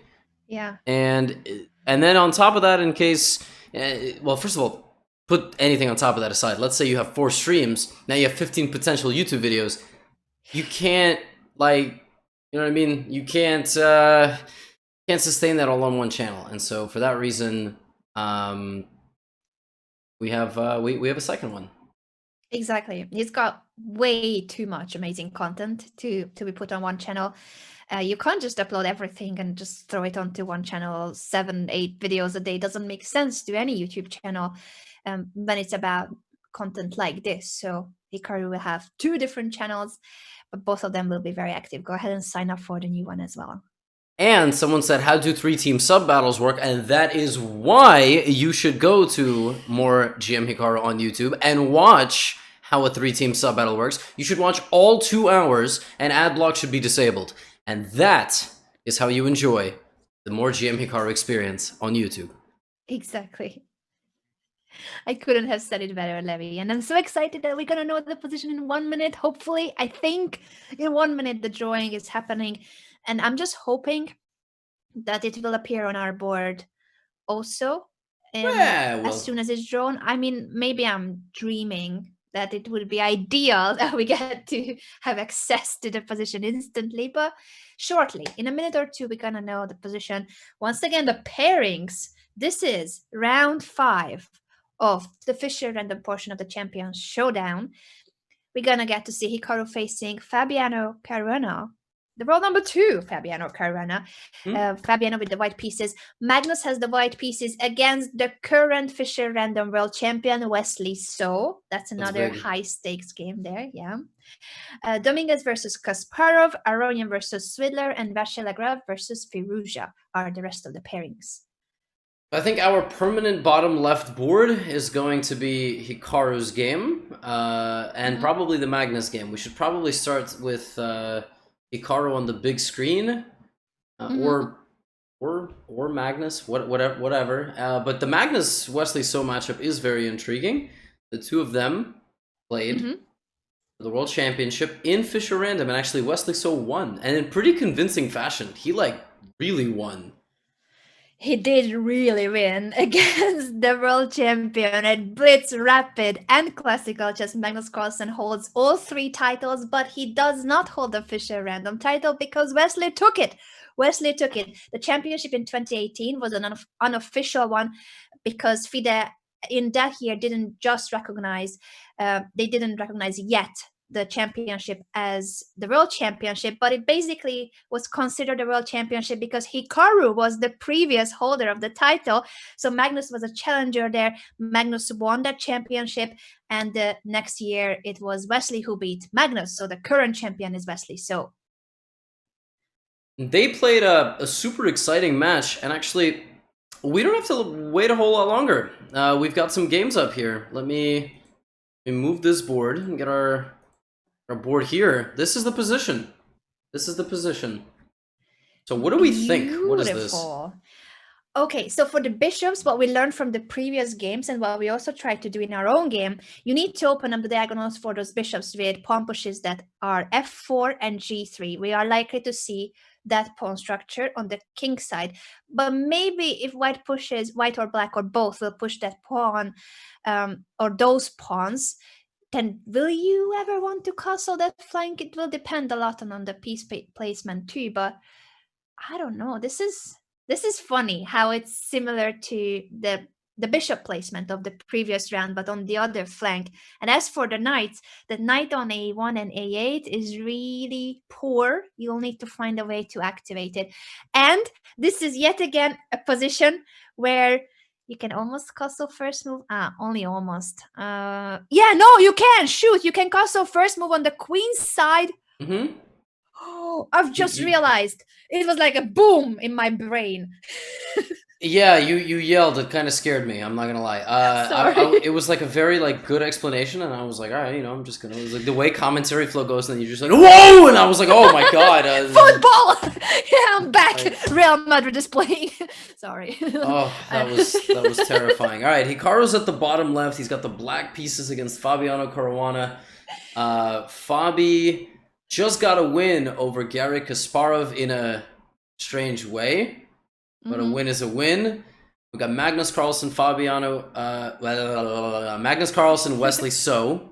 Knight c3 at the bottom left. Do you see that? Do you see Knight c3 played by Fabiano on the first move? Oh, has he already made his first move? Let me check. Yeah, he played Knight c3. That's his first move. Let's see how Hikaru reacts. Okay. And on the top right of your screen, Magnus Carlsen playing g3. Harry? Will anyone castle first move, I wonder? I highly doubt it. I mean, maybe for the memes, but Alireza Firouzja and MVL both have half out of 4, by the way. They are winless in their first 4 games. Yeah, rough start for both of these really strong grandmasters. Maybe they will strike back in the upcoming grands. But I think about castling, so many people are confused that we need to we need to revisit the castling rules in Fischer Random. So the starting position will always feature the king being in between the two rooks. And you can castle the exact same way as in traditional chess, meaning that after castling, your king will be on g1 and the rook on f1 if it's castle kingside, and your king will be on c1 and the rook on d1 if it's castle queenside. That means that in the starting position that they currently are playing, white or black could castle queenside by placing the king on c1 and the rook will jump to d1. They basically will swap places. So there's no other square you need to vacate. The king and the rook will swap squares. Yes. So long castles for white here is a possibility. Whoa, whoa, whoa, whoa, whoa, whoa. I'm sorry, but I gotta put Fabiano up on the screen here. Fabiano, what you doing, man? What is this? This man played the Grob G4 from Fabiano Caruana. I know it's the bottom left screen, but what? I'm trying to digest it. At the same time, I do understand his wish to open up the diagonal for the bishop. We did predict that pawn setup with f4, g3. He went for the more aggressive approach, pushing the g pawn all the way to g4. Those are the two pawn pushes you don't want to do in traditional chess. That's how you get mated very easily. F4 and g4 are the one way to get checkmated in 2 moves in traditional chess, but here it's all right. Here it is all right, and we're seeing these guys develop their pieces. Hikaru has already blocked in his dark squared bishop, because again, if you take on f4, you're just helping the guy get all his pieces out, and that wasn't so great. So he's a bit more passive here, looking to defend. Yeah, Fabi's come out guns blazing. Let me just go around real quick. Leinier Dominguez, Garry Kasparov. Garry is a minute tanking on the first move. He has not made a move. I'm hoping that he doesn't have any connection issues. No, Gary's probably playing from some 5-star residence. He could still be tilted. I don't know. I could have just to hell with this. I'm out. Levon Aronian, Peter Svidler. Yeah, they're also starting G3, G6, F4, F5. So we are seeing in chess 960 there is a meta. There is a meta, and the meta is to develop your bishops. MVL Alireza, also some G3. Magnus Wesley, so looks like a Dutch defense? It does look like that, even if here there are no opening names, but the pawn structure resembles the Dutch defense. So we do get to see in most games the G and F pawns being pushed. Very logical to open up the diagonal of those bishops. It's happening on the first moves, or maybe some of them are reserving it for a bit later. But that's the one way in which you can activate the bishops on the king side. The only way. Yeah, I'm looking at this, and I'm also looking around the games, and we'll be able to see very quickly if the players are like trying to gain inspiration from one another. You know, like, do you think so? Do you think they would even have another tab open just to see how hard the rest of the players doing? I think it's just such a short time control, 20 minutes plus 10 seconds. It's not a classical game over the board where you're pacing in the playing hall in between games and just looking around. But yeah, I think it's an option. It is completely within the rules. You spend a minute. If another guy blitzes out 5 moves, you go, I like that. Or you look at it and you go, what the hell is he doing? You know, like, I'm not doing that. He got a bad position. The thing is, you just don't know, and exactly. Yeah, and there's no player that you can point out as the expert on Fischer Random. Yes, we have the current world champion Wesley here. Yes, Hikaru held that title before. Aronian had that title before. Svidler, Magnus. So many of them are really good at Fischer Random, but there's no huge difference between one player and the rest of the field. So there's no guarantee that even if you look at the other players' game and their initial setup, the way they develop the pieces, that will be a good one. Whoa, real quick. It seems like just a lot of big decisions happening. So first of all, Magnus Carlsen took on c6. That is a huge decision. He is giving away his bishop immediately, which does not strike me as very natural at all. I mean, black just gets the second bishop. So what is the game plan here for Magnus? Definitely not natural, but it may be simply the idea that he wants to create some kind of an imbalance in the position, so it will be a more interesting strategic fight. He will try to keep the position close. So now he's going for a pawn structure where his light squared bishop now on h1 would be struggling behind that pawn chain. Therefore, he took on c6 first and then pushes e4. Right, he's again trading off his light squared bishop and replacing it with light squared pawns. And I would imagine that he's also going to play f3 and not f4, although they both actually have some merit. F4 does help you get your queen out, but f3 just looks to rebuild on the light squares. I like Wesley's position, though. I think Wesley's already better. Castle queenside, rook pressuring down the center of the board. Yeah, I would prefer to be black here. Yes, I do like castle queenside as an option. So that has been a possibility from move one on, but now with the d5 being semi-open, it makes a lot of sense. And then he'll try to activate that a8 knight by bringing it to b6. I think this is a great position for Wesley, somewhat better for black for sure.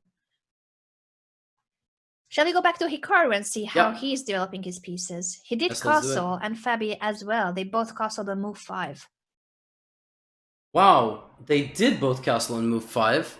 So they both got their knights out, and then both did the little switcheroo there. It's such an aesthetic move. It's like, phew, phew, like, and then f5. So Fabi gives the full control of the center to Hikaru, and Hikaru starts queen b5. All right, Fabi means business here, trying to attack on the queen side, but is his attack, does this attack have actual potential? Well, what I've always taught people is that the queen should be the one hunting first if there's weaknesses that nobody else can defend. When everything is blocked up like this with 2 knights, 3 pawns, and a king, why is the queen the first attacker? That doesn't make any sense. You're gonna bring in like your massive artillery first, and then like let the full soldiers try to... No, you probably are... It's probably better if you move your a-pawn, bring your knight somehow. Because what is his threat exactly? What is he trying to do here?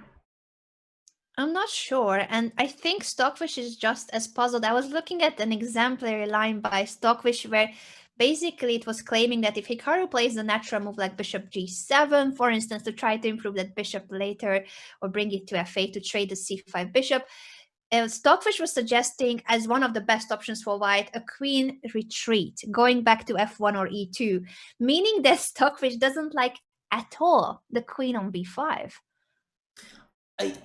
I think Fabiano moved to b5 because he wants Hikaru to play a6, and then when you go back, it's like, ha! I made you move this pawn, and that will be useful. I think. Probably. Maybe. I don't know, but maybe. And you can somehow go attack the pawn. Now, have we actually figured out how he's going to do that?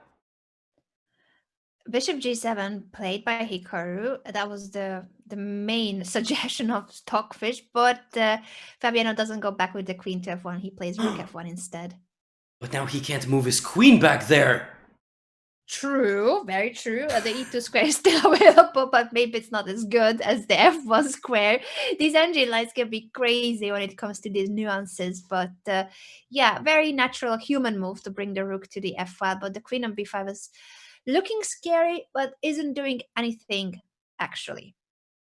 Definitely peculiar, to say the least. We again see that giving central control to one of the two players most likely will lead to an advantage. And actually, Anna, it already looks very similar to a normal chess position, with the exception of the light squared bishop. Every other piece, it's kind of like, all right, I can kind of see how it got there. Not really, because the dark squared bishop for white would have started on c1, and the pawns haven't moved. It's some Illuminati nonsense that the bishop teleported out of its home square. But Hikaru just plays king b8, and I don't know what Fabi's next move is. I'm not sure either. The queen on b5, it certainly looks like he will have to retreat, whether he likes it or not.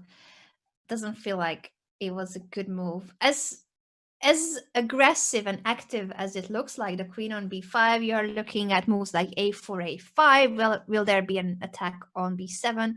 But still, Stockfish keeps saying that the best move for white is to bring the queen back. Queen e2 is not a suggestion. Oh, and I saw that Chess just rated. I think today's coverage of the Junior Speed Chess Championship was done by Daniel Naroditsky and Vidit Gujarati. Guys, welcome. We are watching the games of the Champions Showdown, 9LX, Chess 960, Fischer Random, the Switcheroo variant, that one. And currently we're on the game between Hikaru Nakamura and Fabiano Caruana, but other players like Magnus Carlsen, Alireza Firouzja, and a guy you might have heard of, Garry Kasparov, is playing in this tournament. Garry Kasparov is back indeed at the first official event after 2004, where he faced Magnus. He retired in 2005, but we keep referring to the tournament in 2004 because that's the last and only time where he played against Magnus Carlsen. Magnus was 13 years old, ranked number 700 in the world. That's when their first official game happened. And then now, over 16 years later, the two faced each other again in yesterday's Fischer Random round. Speaking of Magnus Carlsen, he is really struggling. And this is kind of showing something that Hikaru said. Sometimes in Fischer Random, it is, well, actually not sometimes, potentially, it could be the meta. It's actually better to start with the black pieces. You go second. With white, in the standard format of chess, you can take the center, and there's kind of a structured pattern of development, but when everything is scattered, different piece setups benefit the guy responding, because white has to commit something first. We already see Wesley better with black. We see Hikaru better with black. Shall we go for some of the other games? I was just going to mention that Kasparov is really taking his time for these initial moves, so I wonder if he was still upset about the first game, even though there was quite a long break between the previous round and this one. He only made 3 moves in 6.5 minutes. Wait, Garry has spent nearly half his time on the first 3 moves? Yes. That's not good. No. I wonder if there was any issue in terms of his connection, really, because taking this long for the initial moves. Of course, this position is new to everybody. They draw the position, and then the players have 3 minutes to adjust to the current starting position of Fischer Random. But this Garry might be watching the other games. Maybe. He didn't realize his game is also on. No, I meant like, he's watching the games like, all right, I'm gonna try to figure out what's going on here. No, I mean, of course it really sucks. And Garry is one of these guys that I don't think has ever distanced himself from chess too much, but definitely is one of these online speed guys playing hundreds of games a day while also trying to raise a family, talk politics, be on CNN. So I can imagine, yeah. And then they go for the same thing, Anna. F4, F5, G3 as someone else. As MDL Alireza have the exact same structure, and I think Levon Svidler. Yes, it just seems like a very logical pawn structure to open up the diagonal both bishops. The pawn structure that does look different is the Carlsen So game, since Magnus Carlsen took on c6, doubling the pawns of black on the queen side, and then pushed e4. So that is quite different when it comes to how he handled this Fischer Random starting position, Magnus Carlsen with the white pieces. Yeah, exactly. Let's pull up. You said the Magnus game, right? Yes. Or, okay. Yeah, the Magnus game, since we last checked in after e4 and castle queenside you were suggesting for Wesley. He did play it, and Magnus responded with castle queenside so that his king will not be pinned on the d file. This still looks like a good position for black. It does not look pleasant. It really does not look pleasant. Actually, real quick. Something happened in the Hikaru game. I'm just gonna quickly show this. Fabiano Caruana made a very committal bishop trade.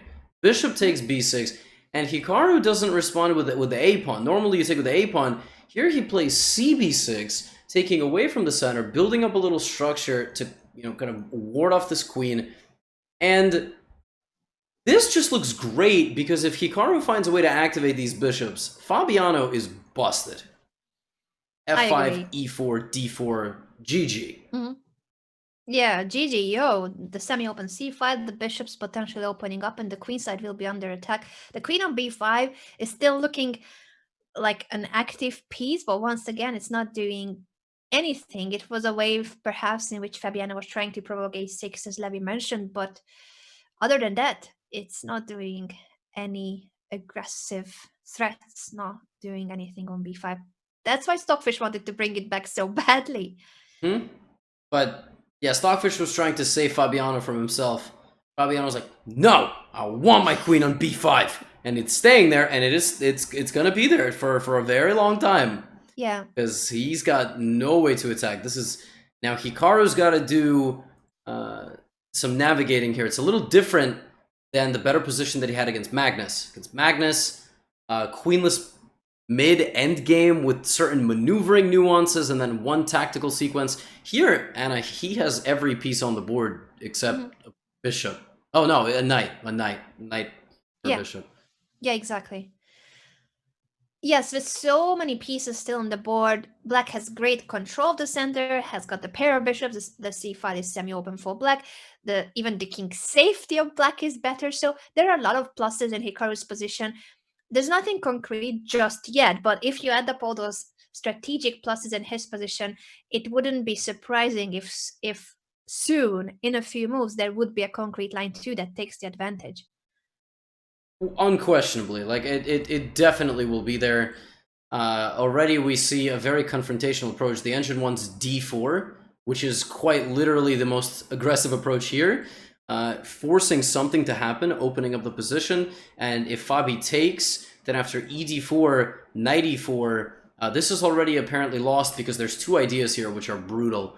d3, going straight for the king, and rook e5. Which basically traps the queen. If cd3, you play rook e5, and the queen is stuck. It's got no way out. Very nice. So the idea. queen on b5 eventually will be an issue, and d4 is on the board. Yeah, it's a super logical idea, and Hikaru is a tactical beast. He plays the aggressive move. He's not just sitting on his better position. But now Fabiano has to not take. He has to play knight e4. Otherwise, he allows rook e5 to happen. Oh, Anna, now's that self-capture thing. Rook takes e5 here, if possible, would be really strong. Huh. I agree. Then, wait a second. Knight e4, Fabiano has just played, indeed. Yeah, he does play knight e4, so Fabiano doesn't even mess with that. Yeah.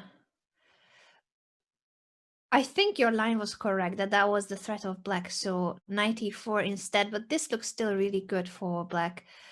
Even if there's no way of trapping the white queen on b5, Black has now more space, better control of the center, the position is opening up for that g8 bishop, that's a queen bishop battery targeting the a2 pawn, so it's only this knight on b3 that is in the way of a checkmate attack. Yeah, the knight on b3 is saving Fabiano from everything. Having said that, he still has some tricks. Like, he has some knight g5 tricks, and Hikaru plays queen e7. The idea of queen e7 being to step out of knight g5 for now and let Fabiano implode, maybe? Could be a way, because what is White's next move? Even if there's nothing concrete, it's true that it's so difficult for Fabiano to make progress. Once again, will it be that the best move is bringing the queen back, or is it too late for that? It's probably too late. So, for example, if you play something like queen e2, I'm looking at like a5, a4. And I'm looking at d3, and I'm looking at all these ideas to basically just chip away at the pawns defending the position, after which I will maybe bring my queen up to e6 and steamroll on the diagonal. But whether or not that's going to happen is yet to be determined, and Fabi has also not played queen. I'm scrolling through the rest of the games, and I'm just still amazed that Kasparov is on move 5. So every other game is in the middle game. There's so many moves have happened, while Dominguez versus Kasparov, both of them are just thinking about their next move. Move 6 is coming up, and they have both used quite a lot of time to make those first 5 moves. And Kasparov is going to come back and be like, I have seen 14,500,000. What's the quote? What's the exact number? Which number? Oh, in the quote that you were mentioning. I'm not sure actually. Yeah, it's the Doctor Strange quote. Yeah, okay, 14,605,000. I love how there's no thousand, just 14,605,000. How do they settle on that number? And are you're not an Avengers? Unfortunately, I don't know much It's fine. in this field, but I can help you with more bad Fall Guys references because I am addicted to Fall Guys as a game. I haven't watched many series or movies in my life, but I can recommend blank space. I'm thinking, what was the last series I have even watched? I watched How I Met Your Mother ages ago. That's the show I never watched, but that How I Met Your Mother, a lot of people have definitely watched. I loved it. It's so funny. I really like Barney. Everything is legend. Wait for it. How do you spend your hours of the day where you want to put something on a screen? Is it a show? Is it like videos? Do you not watch anything? We don't watch TV with Kevin, so I think if we were to watch something, our lunch breaks, we like to watch. Nowadays, we started watching lots of Dragon's Den episodes, so that's Shark Tank in the States, I guess. You know, when you feel like it's entertaining, but it also is like somewhat educational. I don't know much about business, so we get to see all these business pitches and which one is good, which one is not, which ideas make it. I like those shows a lot, quiz shows as well, but we don't watch much TV, so it's basically why we are having lunch when we put it on. Yeah, that does make sense. I kind of agree. I'm just waiting for Family Guy season 19 to come out. I do like Family Guy. I've seen a couple of episodes, but there's no series that I watched from beginning to end. So unfortunately, I'm very bad at series and movie references. What's your favorite series and movie, if you were to choose? Well, probably probably the one I was featured in the Harry Potter series. But other than that, Iron Man. It's based on your life. It is based on my life. Yeah, I mean, of course. That's probably just the like cartoon, you know, the cartoons. I really when I was growing up, it was all about Jimmy Neutron. That was a big favorite. This is what we have to entertain ourselves with when the former world champion has given us 5 moves in 20 minutes.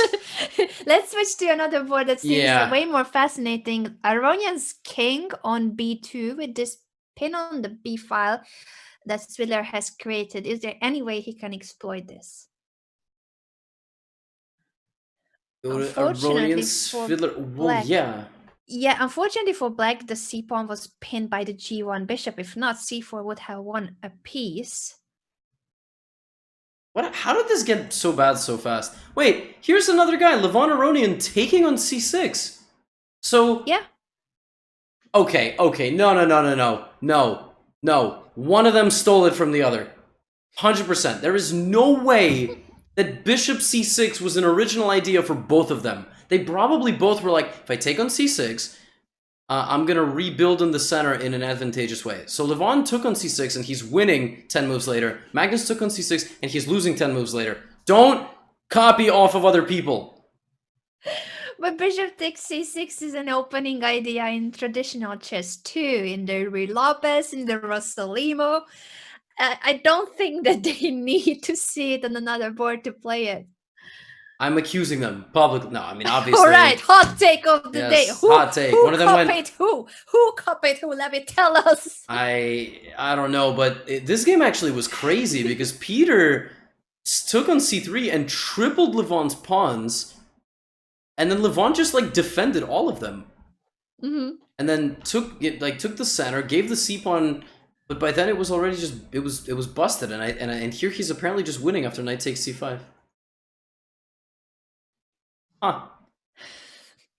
I like your hot takes. Wait, why is this so winning? Knight c5, knight b6, knight 6 check, king b8. I don't understand.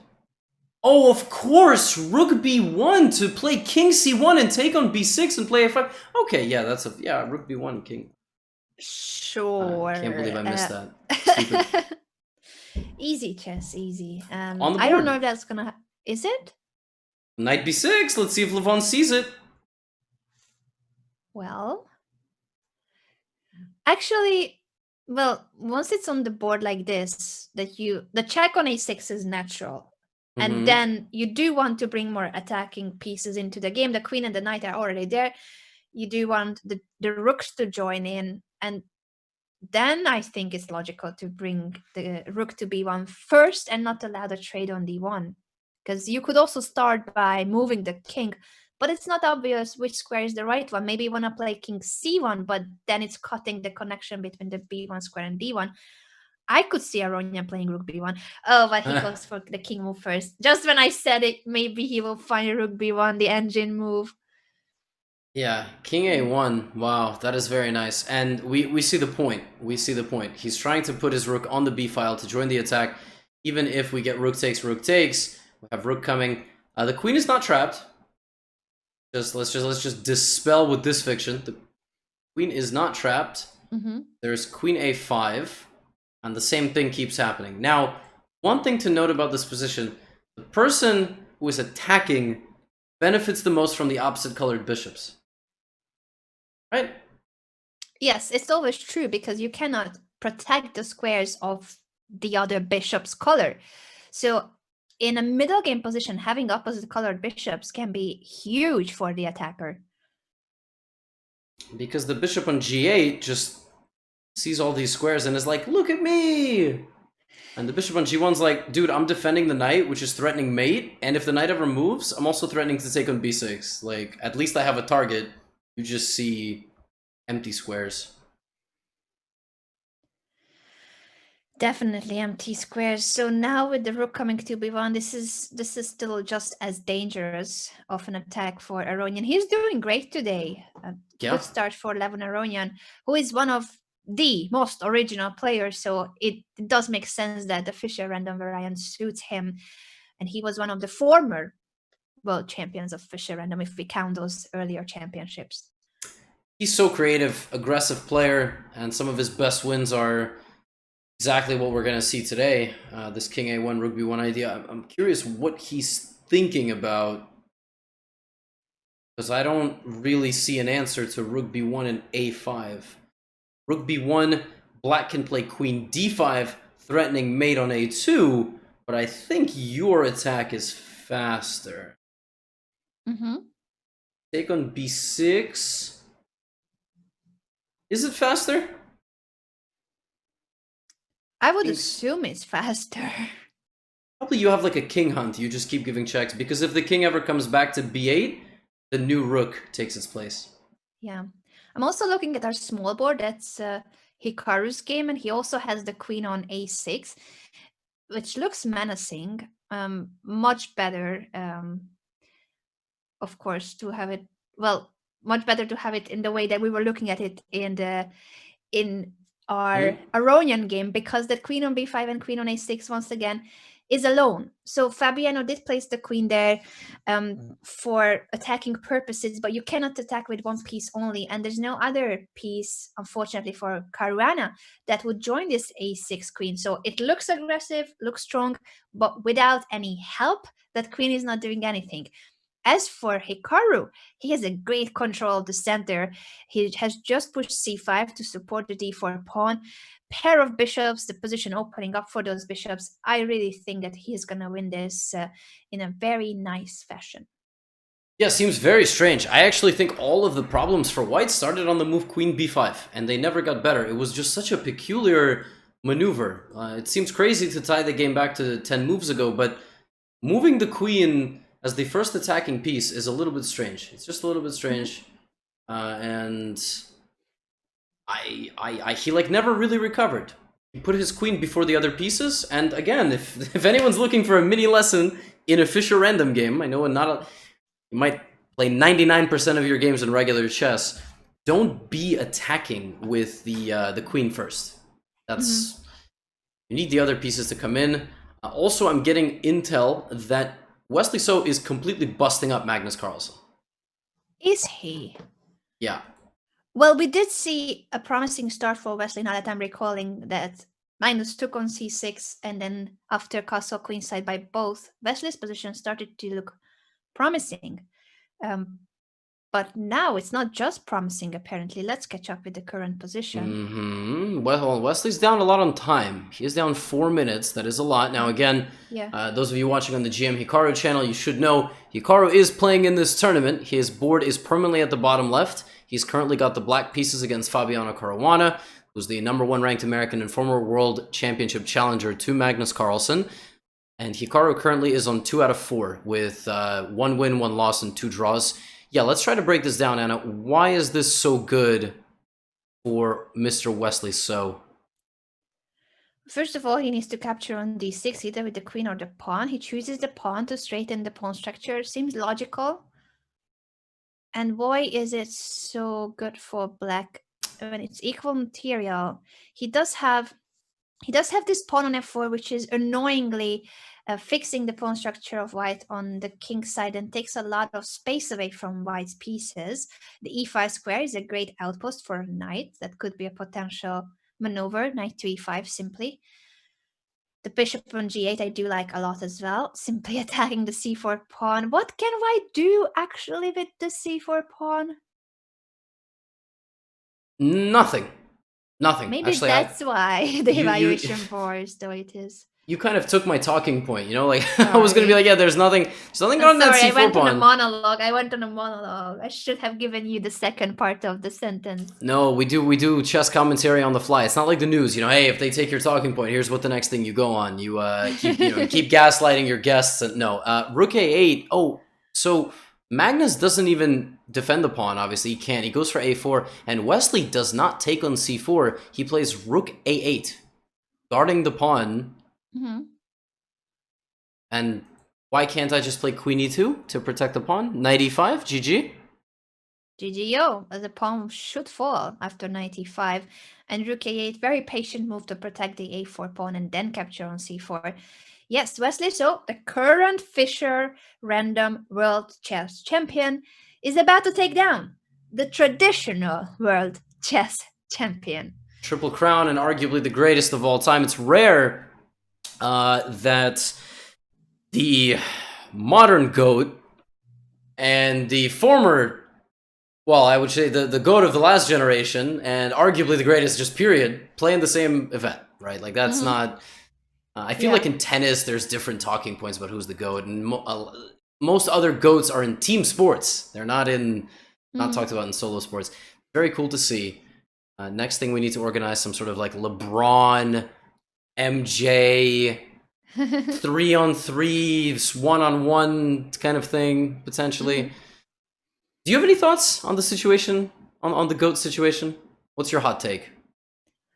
I'm not good at hot takes, Levi. That's your job. I'm here to calm the waters. All right. If we say anything controversial, I'm here to come back with a wholesome follow-up so that no one gets offended. That's my job. Your job is the hot takes, Levi. Don't reverse the roles. All right. LeBron James better than Michael Jordan. I'd rather build a team around I'd rather have LeBron James on my team. Rather have LeBron James on my team. That's it. At chat, we could take a poll. LeBron over MJ any day. Any day. I'm taking Michael Jordan, and I don't know much about basketball. Oh, what?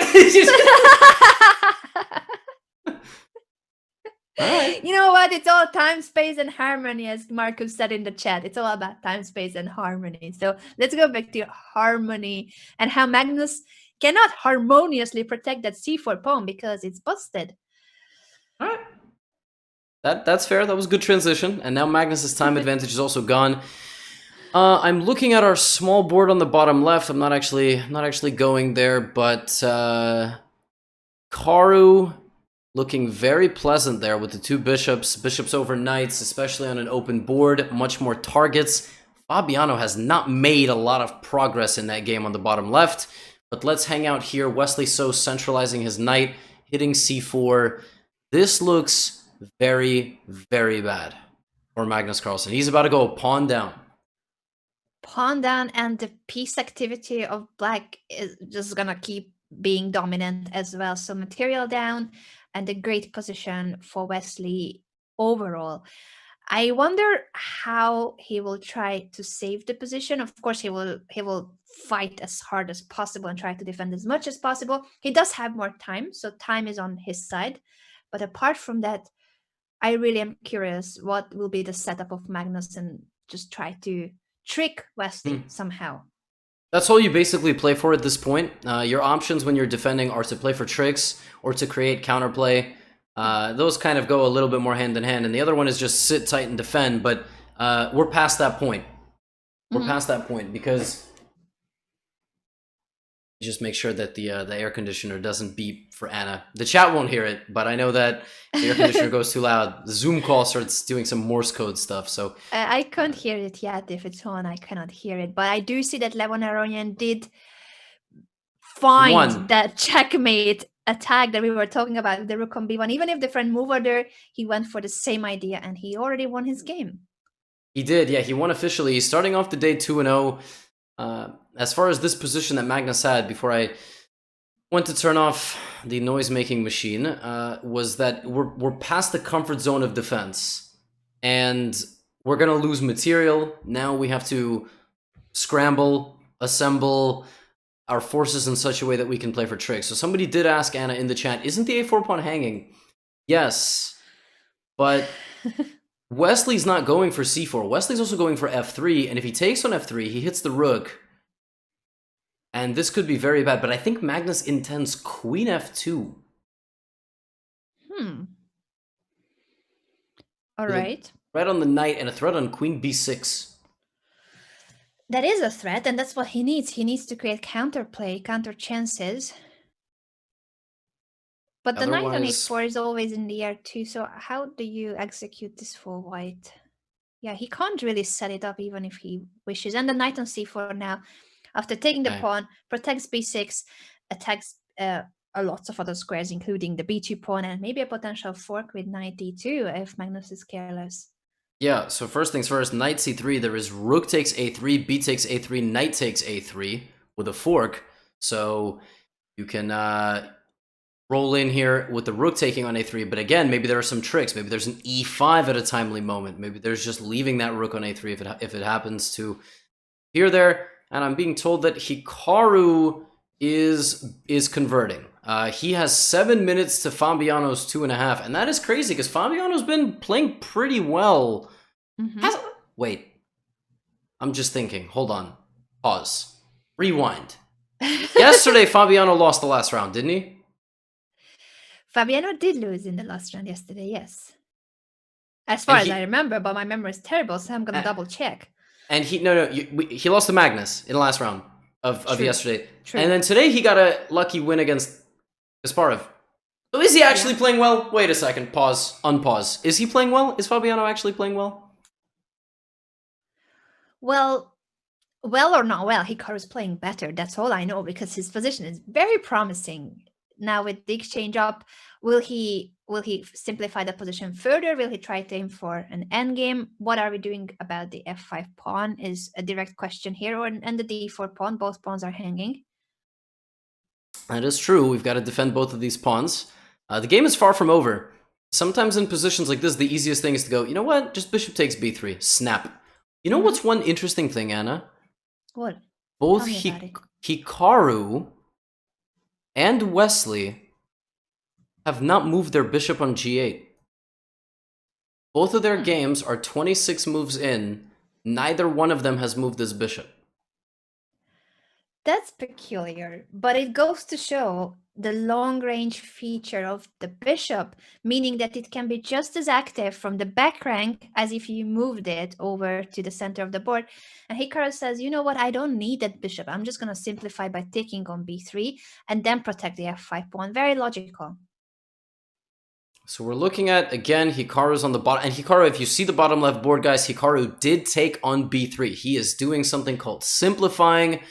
You could do it with fractions or on a chessboard. And Wesley So, by the way, is really, he's digging these pieces into Magnus's position. Queen d4 hits a rook directly. You have no counterplay because the queen also covers that. Knight is coming to d2, e3. Anna, you said there's targets everywhere. Terrible position for Magnus. I wouldn't be surprised if it's gonna be curtains in a few moves, because it's already looking so difficult to keep making moves without losing more material. Isn't rook takes a4 also a winning threat because you can't even take it back? Oh, absolutely. So White will have to play a move like rook to g2, but that steps into knight e3 fork. There are forks and tactical motifs everywhere. That's why you got to subscribe to these guys only forks. I mean, you know, they're individual content creators. Okay, I'm gonna stop. But Yeah, very Hikaru's nice. only forks, as we mentioned. It's already out there on YouTube. G2 is that is brutal. So what on earth do you play? I mean, rook d1. Rook d1 makes sense, but okay, he just goes back to e5, and now we're threatening queen b5 and still rook a4 because queen a4, queen b2 mate. It is. So what can Magnus do? Will he bring the knight back to c3 and try to cover up on the diagonal? But then knight e3, like you said. Yeah, the fork is happening. I'm just trying to see what's the least bad option. Knight d3, queen b5 threatens queen b2 in the future. I'm just saying monitoring b2, and then also knight takes a3. Can't take back because the queen on b5 would be pinning. This is devastating. This is almost complete. This is just hopeless, I think. It does look hopeless. I wonder what will Magnus choose to play if he sees still any chance for survival. Knight to d3 to attack the queen again and protect b2. But the problem is he already is a pawn down and black is dominating the position. So material-wise and strategically, this position is losing. This position is absolutely busted. What is rook g1 about? Oh, just so that the bishop on g8 will be hanging when you take on a4. Yeah, so rook takes a4 will be met with rook takes g8. And even though you never move the bishop, you see its importance. It's actually an extremely important defensive and offensive piece. Cannot lose it. Well, Anna, simple threats have simple solutions. If I just move my bishop one square, how aesthetic. It might be the most devastating move of the game. Yeah, just bishop f7. I love it. I think it's a brutal move. Bishop f7, saying to Magnus, all right, this was your one threat. What about now? Yeah, we just keep move the sniper up one square. That's all we got to do. Bishop f7, and Magnus's position might collapse. It's such a funny move. One move like that, like move the minimal distance, and White's position is collapsing. Stockfish already spits out tactical lines like if the knight goes back to c3, there's no fork anymore with knight e3, but Stockfish says, you know what? I'm giving you my rook. Rook takes a3. Yeah. Yep. And you can't take because you're running straight into the fork. If that happens, it's over, basically. Yeah. And what else can Magnus do? Once again, this knight d3 as an attempt, but the position is collapsing. The world champion will need to resign soon. Great game from Wesley. So, peculiar game from Magnus, because again, with the white pieces we see in Fischer Random, these big decisions early can backfire, changing decreasing your flexibility. Once you make these like trades, bishop for knight or pawn structure decisions early on, can really affect the game later. And Wesley shows that. Definitely. Great game by Wesley So, and reminder that he is the current world champion of Fischer Random Chess. So this exact variant that we are playing, Chess 9LX, is a different name for Fischer Random or Chess 960, all represent the same chess variant that the former world champion Bobby Fischer invented. It's actually pretty interesting that we are watching the game between two people who have all the world championship crowns right now. Like, that's kind of understated. Like, Fischer Random never was so prestigious, it's more new. Magnus Carlsen is the world champion in 3 formats. Wesley's the other guy, and this is the game right here. It is really a great game by Wesley So, winning with the black pieces against Magnus Carlsen. It's still not official, but we have been looking at the options for Magnus, and all of them seem to be bad. There's no way in which he can keep the material on the board. He was already a pawn down, but even more material is going to be dropped. Is exactly right. I want them to play, by the way. I don't want anybody to, like, blunder anything crazy. Come on, guys, just think. Otherwise, our break's going to be 35 more minutes, and we can only play ads for 180 seconds, so then we have to just fill the dead air with games against That's what we are here for, Levi. I think that's our moment to try to be educational about our own Fischer random conclusions. Not that we have played many, but I'm getting into it again, and I think after the broadcast I will organize a Fischer random tournament for my viewers, because after watching so many Fischer random games, I think we all get the urge to try to play it. Right.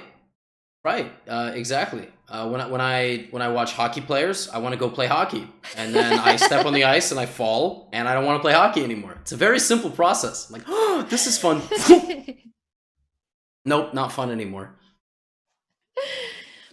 Well, I think Fischer random is maybe a bit easier to adapt to than ice hockey if you have never been an ice hockey player or ice skater. I did learn to skate in middle school, but I learned how to skate on figure skates and not on hockey skates, and they're very different. Because did you ever learn to figure skate? No, neither. So I'm jealous already. It's got the spike in the front. That's the difference. And so figure skating, you can dig your toe, and I tried to do that in hockey skates, and literally that's what happened. I was like, oh, hockey skates! I fell on my face, and I have not used hockey skates since then. Oh. That's my story. Figure skating is so cool. I used to watch Plushenko.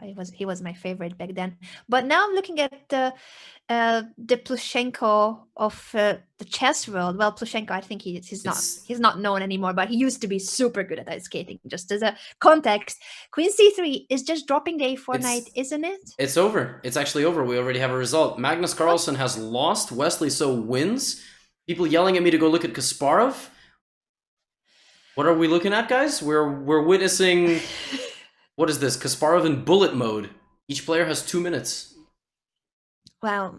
Just to sum up, yes, after Queen C3, it did seem that Magnus immediately resigned, not even waiting for Wesley to take the piece. So a great game by the current Fischer random world champion, Wesley So, beating the classical world champion. So I messaged in chat that said, I highly doubt Magnus loses this game. I'm not sure if there's a lag going on that end of the viewer, but Magnus has very much lost this game. Or that viewer is foreshadowing. He's like, Magnus won't lose the next game. Bet too much money on him on Unibet for that to happen. So Kasparov plays bishop d5. He's got a really nice bind here, it feels like, on Leinier. I do like it. And once again, this was the game that started out very slow. Both Leinier Dominguez and Garry Kasparov taking a lot of time for their initial moves. Now this endgame, if anyone is better, it should be Kasparov because of the active rook's pressure on the e4 pawn. The bishop nicely placed on c6 on the long diagonal. It's interesting how he got his pawn to a3.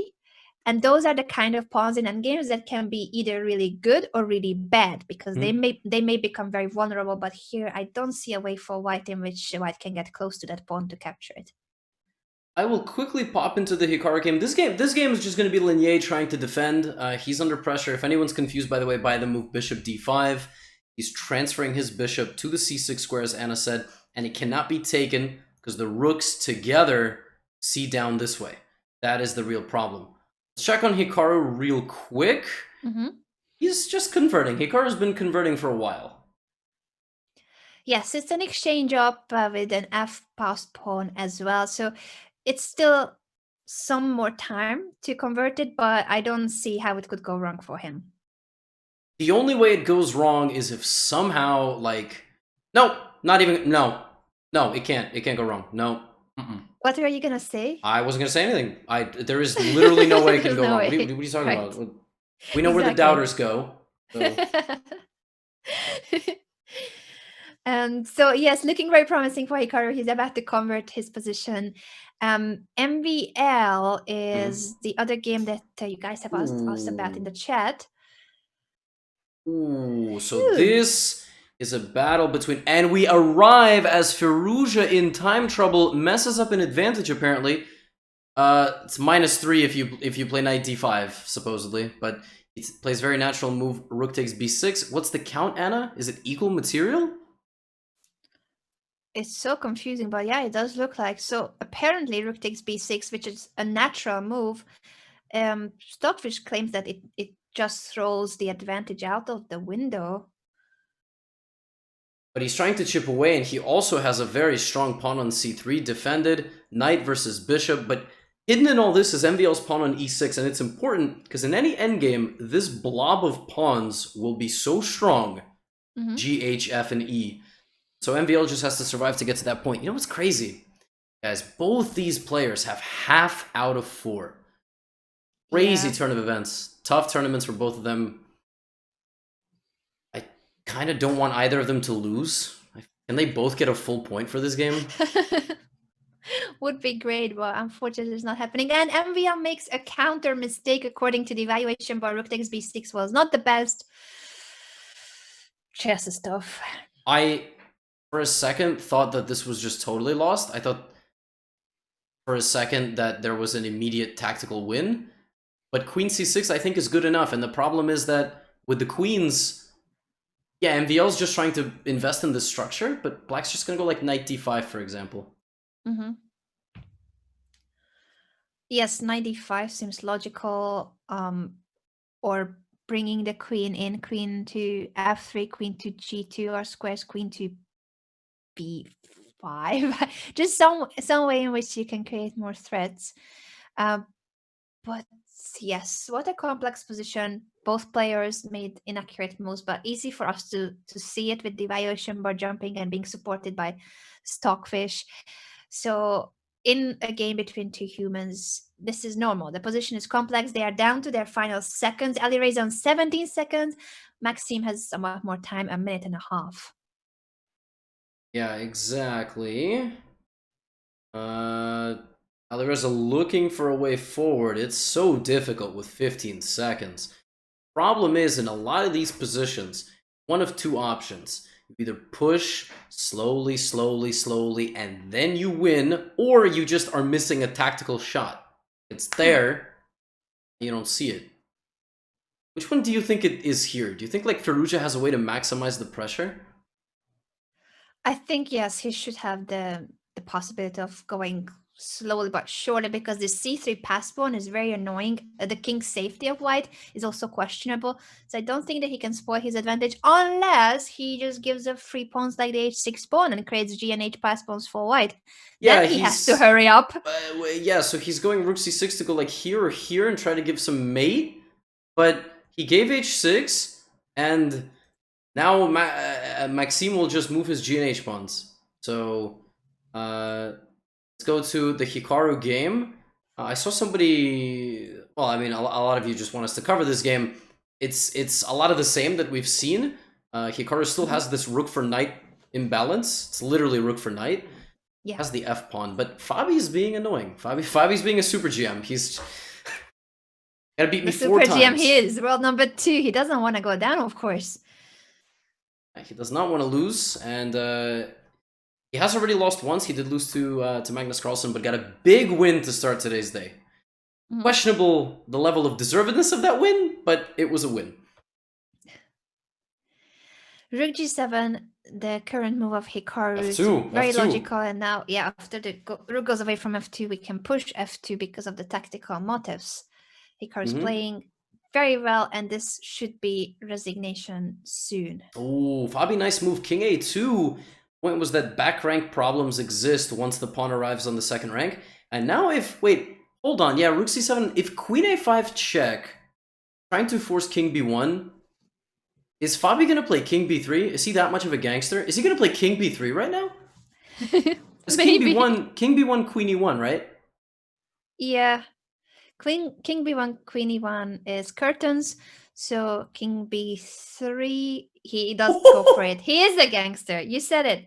Fabiano, even though his position is lost, he's really trying his very best to keep the game going. So kudos to the world number 2 for the fighting spirit, even in this completely lost position. Wow. I don't know about fighting spirit, but I do know about bravery. That's okay. That's a nice idea. And no, you cannot play rook c2. Rook c2, queen d6. Oops.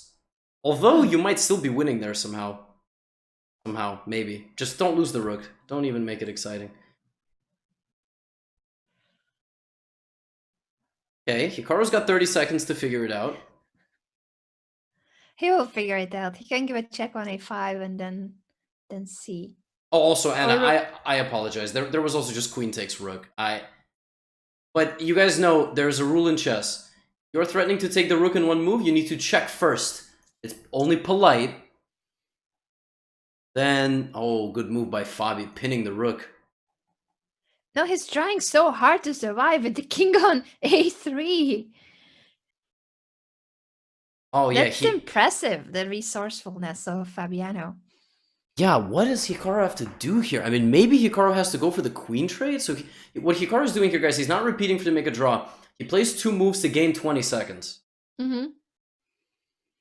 Right, so... Oh, but there go the 20 seconds. So he needs... Now, he cannot repeat again. He's got to go. Oh, and he plays the right idea. Yeah, that's the only way. And if queen d4, queen c2, you're still doing okay. Bobby is tough. He is. He makes it to a potential endgame at least and doesn't get mated. This is why he's the real number 2. He just doesn't give up. We're going to watch this game now. Let me put up... we put at the bottom left? Maybe MBL Firouzja? Oh, it's official. Alireza won! Which means... That, and how was the Kasparov game? Kasparov... Still below 2 minutes. Oh, I've just seen that too. They agreed in a draw. Every game is done.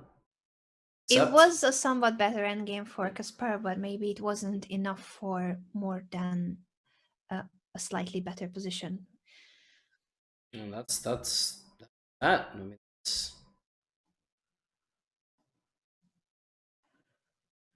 So our final game of the round, not final game of the day, there will be one more round, so don't go anywhere, but final game of this round is Hikaru's game, this exchange up endgame.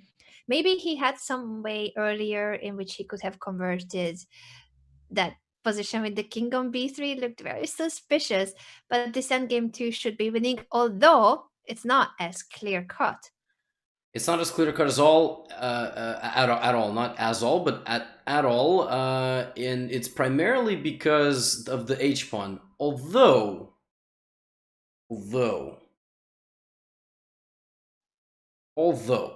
D pawn, the D pawn does not look very comfortable, Anna, on D3. True. I think that will be the target. How do we get there? Rook B5 here, I think, is Rook B5, Rook E5. Oh, but Rook E5, there is this stupid move, Knight E4, blocking me. So Rook F5 to go Rook F2.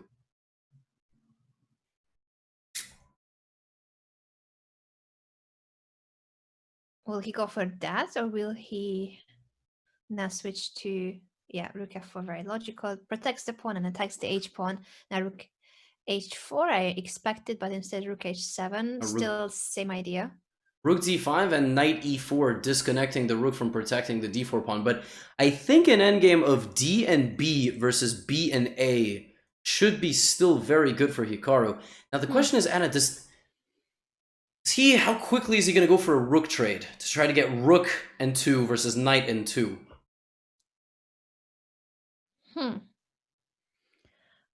Good question if he can. Because normally when you're on exchange up, you want to force the trade of a pair of rooks, so you'll be the only one who has a rook on the board, and therefore it will increase the strength, the power of your rook. But can he go for that? Or well, actually, maybe he just doesn't even need to force it. Right now he's threatening Rook B5 and then take on B2. Or I should deal with this by guarding that B5 square, possibly, because you don't really want to play Rook B4, do you? The Rook B4, then Rook B5 forces the trade. It does force the trade, but I'm still perplexed. I'm assuming it's winning because you need the pawns more together than anything else. Rook H5. Okay, so now Rook D5 is winning. Rook D5 is the point. That's the point that he wants to make that trade. And even if Fabiano comes back with the knight or goes somewhere else, well, somewhere else though, he's going for the tricky knight move. There Oh would be my a fork on god. c7. Guys, don't If get rook tunnel vision. d5. Yeah, Tunnel vision. it's not as simple as it used to be. Goes back to h7.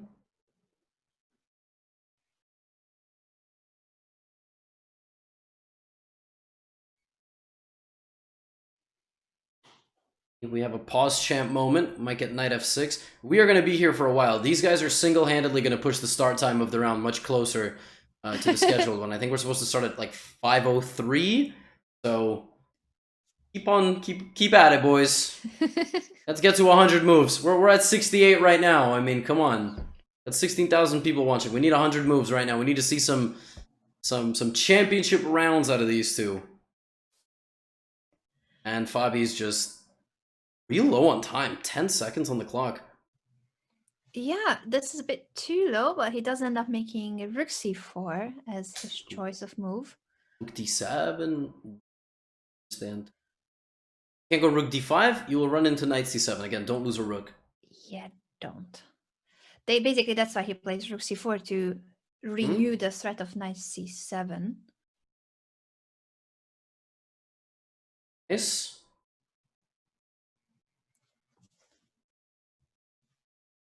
King c2. Okay. Hikaru must have a way here to box this knight in. I think Fabi has to play knight f6 here. Yeah, to get that knight out of the back rank as soon as possible. Oh, interesting that Hikaru didn't play rook c7. Interesting. He did have the option of trading the rook instantly. He still can play rook c8, but he does not. He wants to activate that rook instead of trading it. Yeah, and I think the way you'll win this is you'll bring up your b and a, or not, or Fabi's gonna do that. Now you can't move your b and a pawns because getting the a pawn and b pawn up like this would have taken away some important squares from Fabiano. Have this anymore. Fabi's smart. E8. Because even then you don't know how you're gonna win necessarily. It's just it looks good. Yeah, definitely. So it's of course a very steady advantage. An exchange up is what Hikaru has. He can go very slow, improve the position step by step, a small pawn push now, a6. He doesn't have to go for bold moves, but at some point he'll need to change either the structure or the position of the rooks and try to win more material. Let's put it this way. Whoever gets the unfavorable result of this game will undoubtedly be extremely tilted. Because when you're in Fabi's shoes, the longer the game goes, you start believing that you can hold the position because you stop seeing how the other guy can create chances. And if you're Hikaru, you're constantly pressuring. You've been pressuring for 40 minutes and you don't have a way through. How can that possibly be? So it'll be a mental game for sure for either of them. But it's wait, I don't know. Is Fabi just losing the b pawn now? What is this? Rook b2? Or rook b2, rook c4, and rook b3. But still, you can hold on to the pawn. Oh my god, so annoying. a5. Or I don't know. Maybe that doesn't even work. Rook. Fabi and Zugzwang yet? Like, how does Fabi still have moves here? It does look more and more difficult for white with the black rooks being Bring the king. Super active. King c6, king b5. How do you win the pawn? That's it. King c6, king b5. It's the moment. Well, it could still be the moment after the check. Or, Anna, I have a question. Is rook f8, rook f2, rook takes d3 winning? If you get the endgame 2 on 1, is there a way to win that because the king is too far? I don't know. So that would be so close to whether it's winning just now or it's one tempo short. I think there's not enough time for them to calculate it. I mean, Hikaru still has over 2.5 minutes, but he can simply bring the king to b5 and then consider the sacrifice if he wants to. What does Fabi want here? He wants king b5. Sorry, what does he want exactly? Because if you win one of the pawns, of course you just win. Yeah. it's over. And winning before gives you 2 pass pawns. You go from 0 pass pawns to 2 pass pawns. Nerve-wracking game. I feel like I'm watching like Hikaru's been better for a very long time, but slipping a win into a draw is brutal in chess. It's obviously slipping a loss from Yeah. Especially after that position with the king on Mhm. b3, it felt like he was moments away from giving checkmate. But now he wins the pawn on b5 with the pawn on b4, so this should be close to Yeah. resignation for Fabiano. Or I wonder how long Fabio will play. Actually, I root for long, is then we have a shorter break again. Fabio, I just think he go. will Just keep try maybe just a few more tricks with the knight, but I could see him resigning in a move or two. Plays king b3. Very, very nice technique, actually. Hikaru demonstrating exactly why the lone pawn, the fact that the pawns are not together for white, is the big problem here. And Fabiano playing b4 to stop Hikaru from moving his pawns. It ends up being a mistake. Chess is so... It's got such a reward and consequence system, Anna. It's like you push b4, now you lose it. Can't believe that happened. Yeah, and he just wanted to stop Hikaru from pushing his queenside pawn. So it wasn't easy to just keep the pawn where it was. It would have still been the target of Hikaru's attack. So not just the pawn push, but in general, the position was so difficult for Fabiano to defend. Knight c5. And Hikaru just has to keep his king safe. Not blunder any tactics here. I think literally any of the moves work. Doesn't matter. Yeah, he plays king a3. Now you play b4, a4, b3, b2, b1. Make a queen. Go give a mate somehow. And celebrate. Celebrate, but not for too long, because after this game, Hikaru will have a next opponent in the person of Garry Kasparov. That's cool. That's pretty cool. Well, we'll have to remind the chat who Mr. Garry Kasparov is. Yeah, it's Why is chat? Why is chat so afraid of Kasparov? They haven't Who decided. wouldn't be afraid of Kasparov? His opponents were terrified of Kasparov when he still competed. He was just such a beast at the board, and also with his presence. As I said it in one of my streams, a lot of the opponents of Kasparov talked about Kasparov at his peak in a way that he could win the game before move 1. Just by the way he moves, he behaves, he sits, he shakes your hand, he looks at you, and you are trembling. He could win the game without making a move on a psychological level. That's how charismatic and powerful his presence was and is. By the way, well, in this case it took Hikaru 95 moves, not 0, but he did get the job done. The job has been done. And Fabiano Caruana goes down, and Fabiano was doing quite well in the event. Let me just hide this board real quick. We'll update our scores. Never mind. Shout out to whoever just did them instead of me. And it's a 3-way tie between Wesley So, Levon Aronian, and Leinier Dominguez. Players who I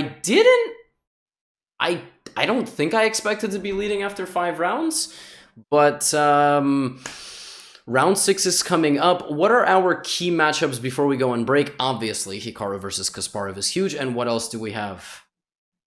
In round 6, Kasparov with the white pieces against Hikaru, as you mentioned. Wesley So will be facing Fabiano Caruana. Firouzja versus Carlsen. We'll see, even though Firouzja is not doing so well in this event, but he did beat Magnus in the Banter Blitz Cup finals. Is that bringing good memories back to Alireza? Will he win his first game in Fischer Random in this event or not? Svidler versus Veselagrov and Dominguez versus Aronian. So 2 of the leaders are facing each other. I actually have an answer to your question. He will win his first game. He just did against MVL. Will MVL win his first game? I forgot. Yeah. But it's okay. Wait, are you saying that Alireza didn't convince you of his ability to win? Is that the hot take I sense here from Anna? No, but they started so poorly that I was already worried for both, and we wanted to give both of them the full points, so my mentality was still there that they are not doing so well. He did win his first game, you're right. Will he win his second one? That's a bigger question. We will find out. I don't know. I feel like Magnus slipped up once against Alireza, but since then he's kind of tried to take a grip on that matchup and reel it in so that Alireza doesn't suddenly run off with a ton of confidence. Guys, we are going to take a short break. We'll come back. We'll figure out when the games are going. We might play a subscriber or two. Don't go anywhere. The final round of the day is coming up.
Let me see some Pog U in the chat.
Thank you for your patience, everybody. We are back with coverage of Champion Showdown, 9LX, Chess 960, Fisher Random, whatever you want to call it. Third round coming up. The players will be drawing their positions in 8 minutes' time. And Anna, they will start at 5:03 Eastern. What is that in Central European? 23:03, something like that? Yes, I always just need to add 1 more hour to the Irish one. So it's pretty late for our European viewers and those of you tuning in from Asia, perhaps, or Australia, or maybe not late, but too early. Who knows? But we appreciate that you are here. Speaking of time zones, I really like to just randomly bring up the question: where are you guys tuning in from? Because this chess community, chess and non-chess community, gaming community, wherever you come from, we so appreciate you're here, but we do want to know, where are you tuning in from? So could you please drop a country in the comments below, or if it's the United States, maybe the state, just Yes. so that it's somewhat Or territory. somewhat more concrete. If you're Yes. watching, David Pacman tweeted at us, and he was watching us from a ferry, so he actually was not on land. And then somebody made fun of him. He was like, "Wow, David just tweeted this to flex his Tesla because he was watching us on the screen." So, Oh, that's I kind didn't of- see that tweet. Now I'm curious, and I'll have to check it. He was here with us yesterday too. So we really appreciate that. PogChamps 2 participant David Pacman is a fan of our coverage, and he recently has hit 1 million subscribers on his YouTube channel. So, David, if you're listening, Wow. congratulations through the show as well for your show. That is amazing. 1 million is that's huge. YouTube sends you plaques, the you know the trophy, the emblem at like what, 100, 500, and 1 million, or is it every quarter? Do you know? Oh, I should know it because I live with someone who has a collection. 100K is the first. Yes. 100K, and then oh shoot. I think every 100 would be silly. They would run out of like Yeah, there's no 2 million one because Kevin didn't get any for that. But 1 million, yes. I'm just curious. There has to be something between 100K and a million. Wow, 500K? that's crazy. Wait, it's only 100 in a million? So you gotta go from you gotta gain 900,000 followers before they send you another thing? Brutal. I thought there would be something between 100K and a million, but we are being told that no. There is not. Well, we've got 5 minutes till game time. The last round went pretty long, and our break was maybe a few minutes longer than usual. So this time we won't probably won't play. We'll just hang out, maybe recap what happened in that round. Garry Kasparov did make a draw ultimately. Peter Svidler is the only player who actually was losing with the black pieces, which I'm curious about. He did blunder. Did black like have a slight advantage in that game in the starting position, or In the starting position? yeah? You mean like the initial position? Yeah, like literally move zero. Oh, all right. Hot take number 5. Black is better. Yeah, I mean this is no, but it's Yeah. it's a serious point. Maybe I don't know. In traditional chess, of course, there's a slight preference for starting with the white pieces because that's what you normally want. You want to be the one in control of who gets to move first. So you have a slight advantage in traditional chess. But Hikaru said he does prefer playing with the black pieces in Fischer random because then he has more time to see how his opponent wants to play and he can decide accordingly how he will react. So I don't think that statistically black should be better or if there's any like science behind it, but maybe just the fact that all the starting positions are so random and you don't have much time to ponder upon your setup. It's only 3 minutes since the drawing of the position and the start of the game that all players have. So could be just the fact that everything is so random that with the black pieces first you just need to react and then maybe counter attack. I don't know. Interesting that black has been winning so many games. True. Very true. I do want to pull up the stats at some point. Maybe we'll do that when Hikaru joins. Ultimately, I'm scrolling through to see what happened in the in the game between Maxime Vachier-Lagrave and Alireza Firouzja with Bishop E3 Rook C6, and it seems like Alireza put all his pieces on the most equipped squares to fight. And he found a way to use the pawn as a decoy, so you could take it. But what happens is the coordination of your pieces collapses. And Alireza took on f5, threatening the bishop, and queen b1 mate.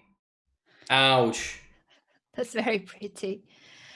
Very pretty and so instructive to use the c3 pawn this way. So it was a very strong pass pawn, but he gave it up in the right moment just to set up that checkmate on b1 and the bishop on f2 hanging at the same time, meaning that white had to resign. MVL on half a point out of all these games. How many rounds? 5 rounds. My math is terrible, but half a point out of 5. Oh, yeah, that's crazy because actually MVL seemed like he was, maybe he felt like he was losing for a long time, right? But yeah, he blundered I don't know, blunders like a when you go from equal to lost like that, or something, winning to drawn or something. But he one move resigns. Just one move and resigns. And it just goes. My question is, did he just miss queen takes f5? Like what happened there? I don't know. Did he think that there was like queen e2 and then he's defending with rook d2 hitting the rook? Maybe, but the problem with MVL's position is that it's already so bad that yes, in the end it was this one move blunder, but regardless of the blunder, he has a lost position and rook b2 was a threat. So it just, the position is falling apart no matter what, whether it was the next move or maybe a couple of moves. He was in a very bad position. And I do see someone in chat pointing out that queen e1 covers both b1 and f2, but then you have to push that a little bit further and you go, well, what did my queen use to guard? How can they attack me in this position? Queen just comes right up to your king and says, you want to fight about it? King's like, no, I'm good, because king a1, queen b2 is checkmate. Do not leave the enemy king alone in a room with the queen and the rook. It's not going to go well. Not gonna go well. Looks like the queen on c3 is helping, but no, it's not covering the right squares. So the drawing Difficult. of the next position will happen in 1 minute. In 1 minute, the players will get to see what's the final starting position for today's round 6. Every day they play 3 rounds. Tomorrow will be the final day of Fischer Random, but after the Fischer Random, the Rapid and Blitz Champion Showdown begins on Tuesday. So Monday will be a free day for the players, and then they will be back from Tuesday. Some of the field, I think half of the field stays from the Fischer Random, and there will be 4 new players joining. Jan Nepomniachtchi, Alexander Grishuk, Pentala Hari Krishna, and Jeffrey Chong will be joining the field for the Rapid and Blitz. You are a bit more prepared for the Rapid and Blitz field than I am, but it is important to point that out. Yes, Garry Kasparov will only play the Fischer Random. He's not going to participate in the Rapid and Blitz. Actually, we have a whole turnover of players, a huge one. Yeah, there's a lot of new faces. Half of the field will not be competing in the Rapid and Blitz. As you said, Garry Kasparov unfortunately won't be there. Neither Caruana and MVL, and that could be because of the candidates tournament that will be continued in November. This is once again the event that determines who will be the challenger of Magnus Carlsen. So the winner of the candidates tournament will get the right to challenge Magnus in a world championship match. Started in March, but had to be placed on hold because of the global situation, the pandemic, and they are resuming the tournament in November. Hopefully, at least that's the plan. And the position is live, Anna. There's no moves, but this is the starting position. Wow, this one is unique. Bishops in the middle, queen in the corner. Ooh, any predictions? The bishops in the middle are the worst from what I remember from that Fischer Random World Championship in Norway, from what I learned from the players and Yasser, because Yasser knows a lot about Fischer Random too. So bishops in the middle are no cool. You'll need to take quite a while to activate them. The queen on h1, I'm guessing they will use that g-pawn to be pushed at an early stage of the game because you do want to activate the queen. But also, if you push the g-pawn and then the opponent responds with a d-pawn, push d6, if it's black, bishop c6, this can be tricky. I'm curious. This is, I think, a really unique position. The knights are on their normal starting squares, but I don't think that helps that much. And actually, Garry just pumps out f4. I guess he's looking at a bird setup with f4, knight f3. Castling kingside is going to be really weird, because to castle kingside you need to move the bishop, the other bishop, and the knight. Yes, and then the king will fly. The rook will stay on f1, but the king will just say whoop to g1 right now. That would be totally your kind of thing, Harry Potter wizard chess. Maybe.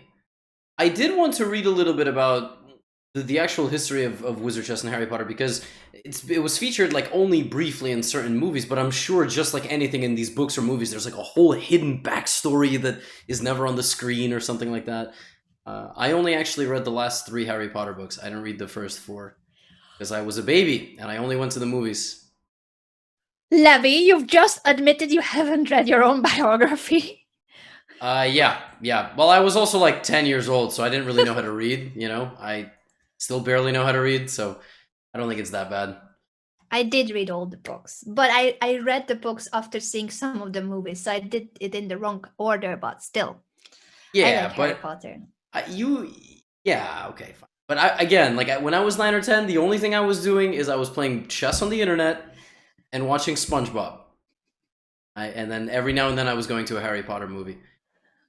Let's figure out how to do this. I think Hikaru belongs on the permanent screen as well, and we'll just go around, because the opening is going to be slow. Gary's going to think for another 18 minutes or something.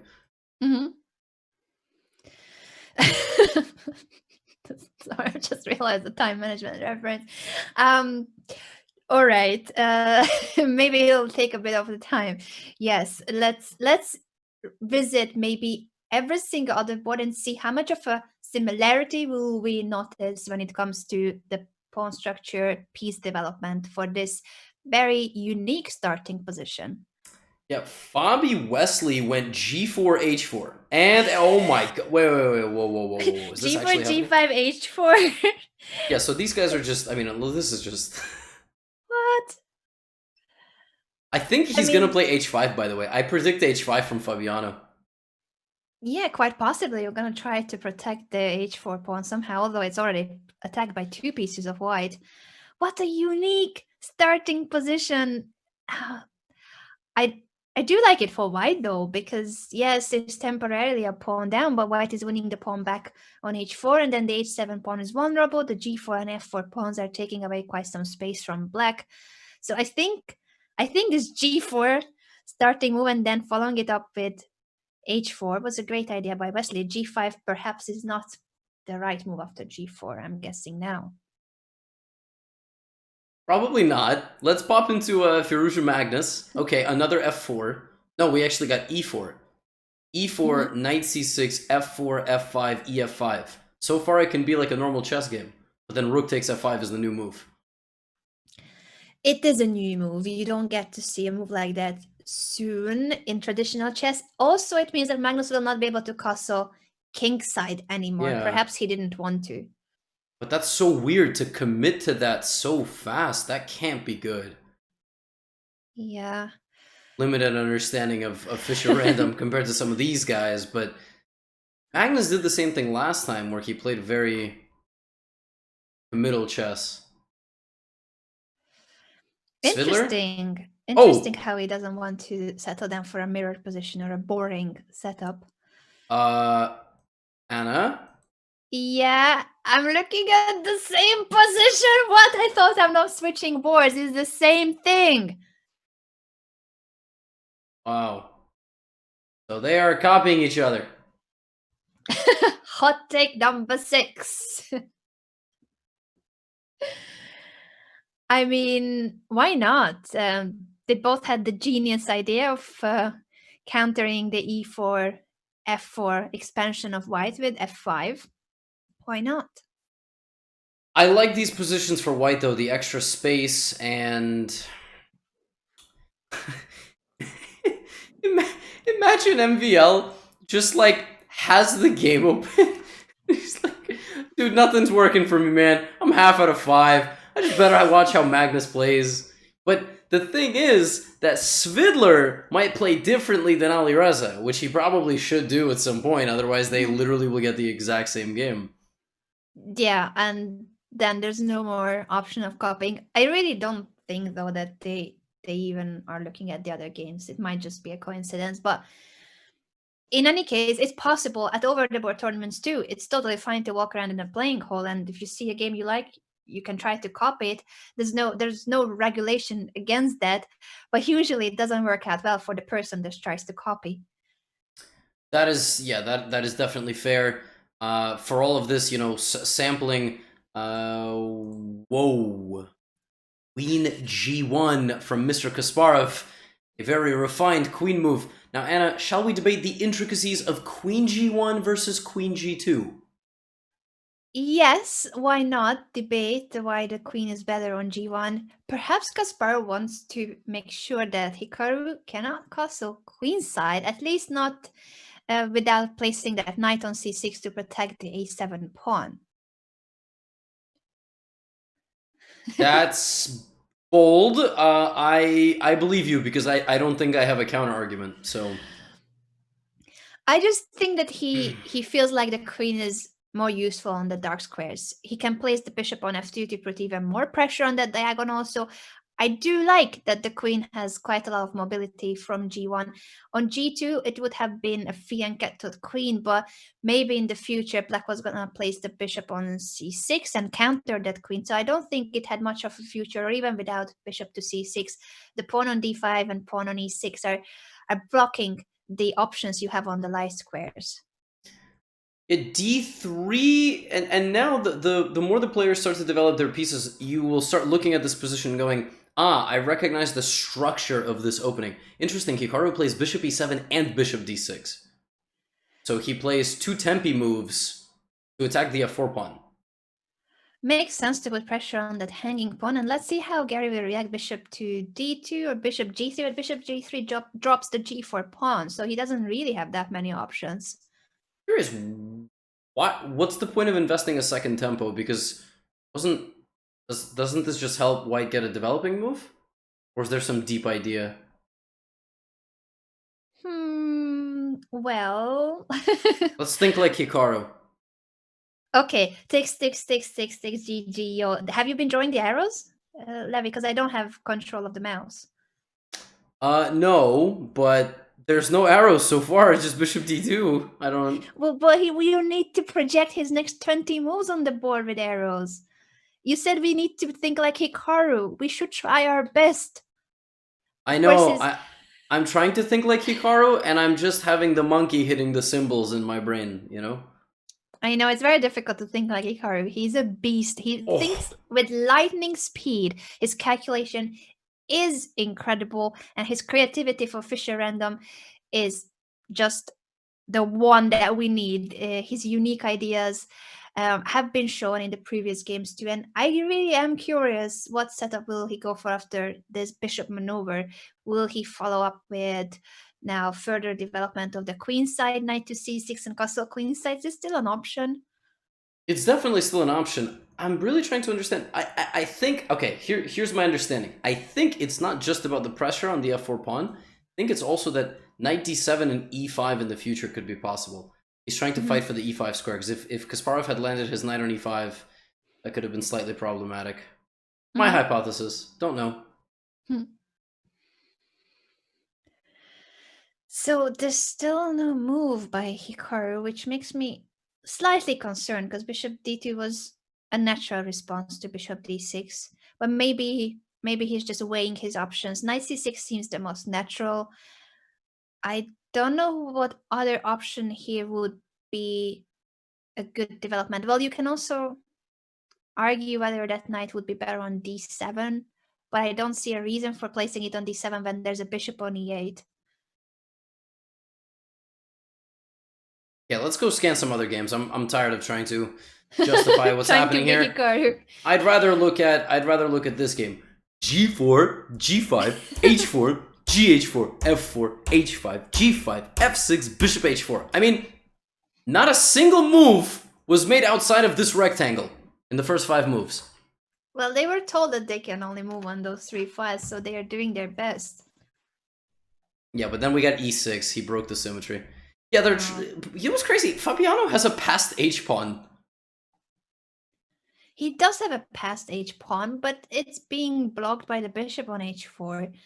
Maybe it does not matter, though, because it's well protected. So earlier, I really thought that Wesley had great chances after just the first 2-3 opening moves. Where did he... Maybe it was just optical. It looked like white had something.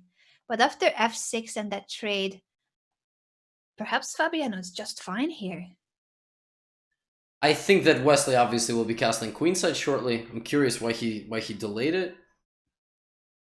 So not put his king on g1. So now, yeah, he would fly his king to g1 to castle short. Castle long, the rook just hops over to d1. The king actually just stays right there.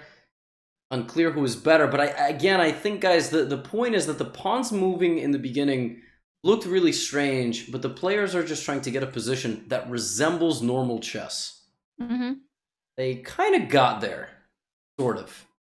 Yeah, exactly. Castle queenside for both, then the position will be pretty normal. Pretty normal. It can't be too normal. It's Fischer Random. Alireza versus Magnus Carlsen. Also, with those flank pawn pushes, h5 by Magnus and move 5. Well, look, what they're saying in this one is, if the queen is stuck on the edge, you got to activate the queen quickly. That's actually what they're trying to do. Delaying the movement of the bishops, and if the queen gets locked away from the game, it's not going to be good. So you just try to get the queen out.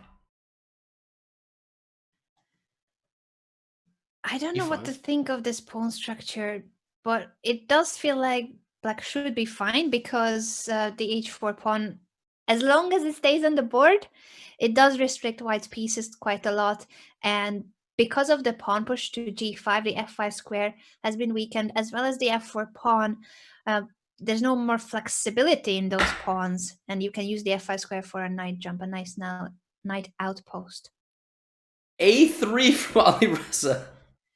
I mean, I was looking at the king side, and then he pushes a3. Yeah, what? I'm so confused. Is he gonna? He's no way he goes b4. That doesn't make any sense. Was it just a waiting move? Is that all it was? I mean, the move suggestion of Stockfish in this very position, in this very moment, for Alireza is knight to g1. Okay, next game. Just kidding. Knight g1, of course, Anna. Don't you understand that the idea is to get locked in a permanent kind of vortex here of just moving the knight around? Yeah, I guess White wants to develop the d1 bishop, so that's why the knight goes back to g1. But it's so difficult to play a move like that as a human because you feel like you are losing a lot of time. Yeah, knight g1 is a fascinating move. Ooh, what about the Swidler MVL game? There's a lot going on. Oh, What? wait, are they just repeating moves now? Or White is winning. Whoa. So there's a potential perpetual. If Peter Swidler wants, he can repeat moves and make a draw. But I wouldn't be surprised if with that rook on a8, there would be more than that. The king is so vulnerable.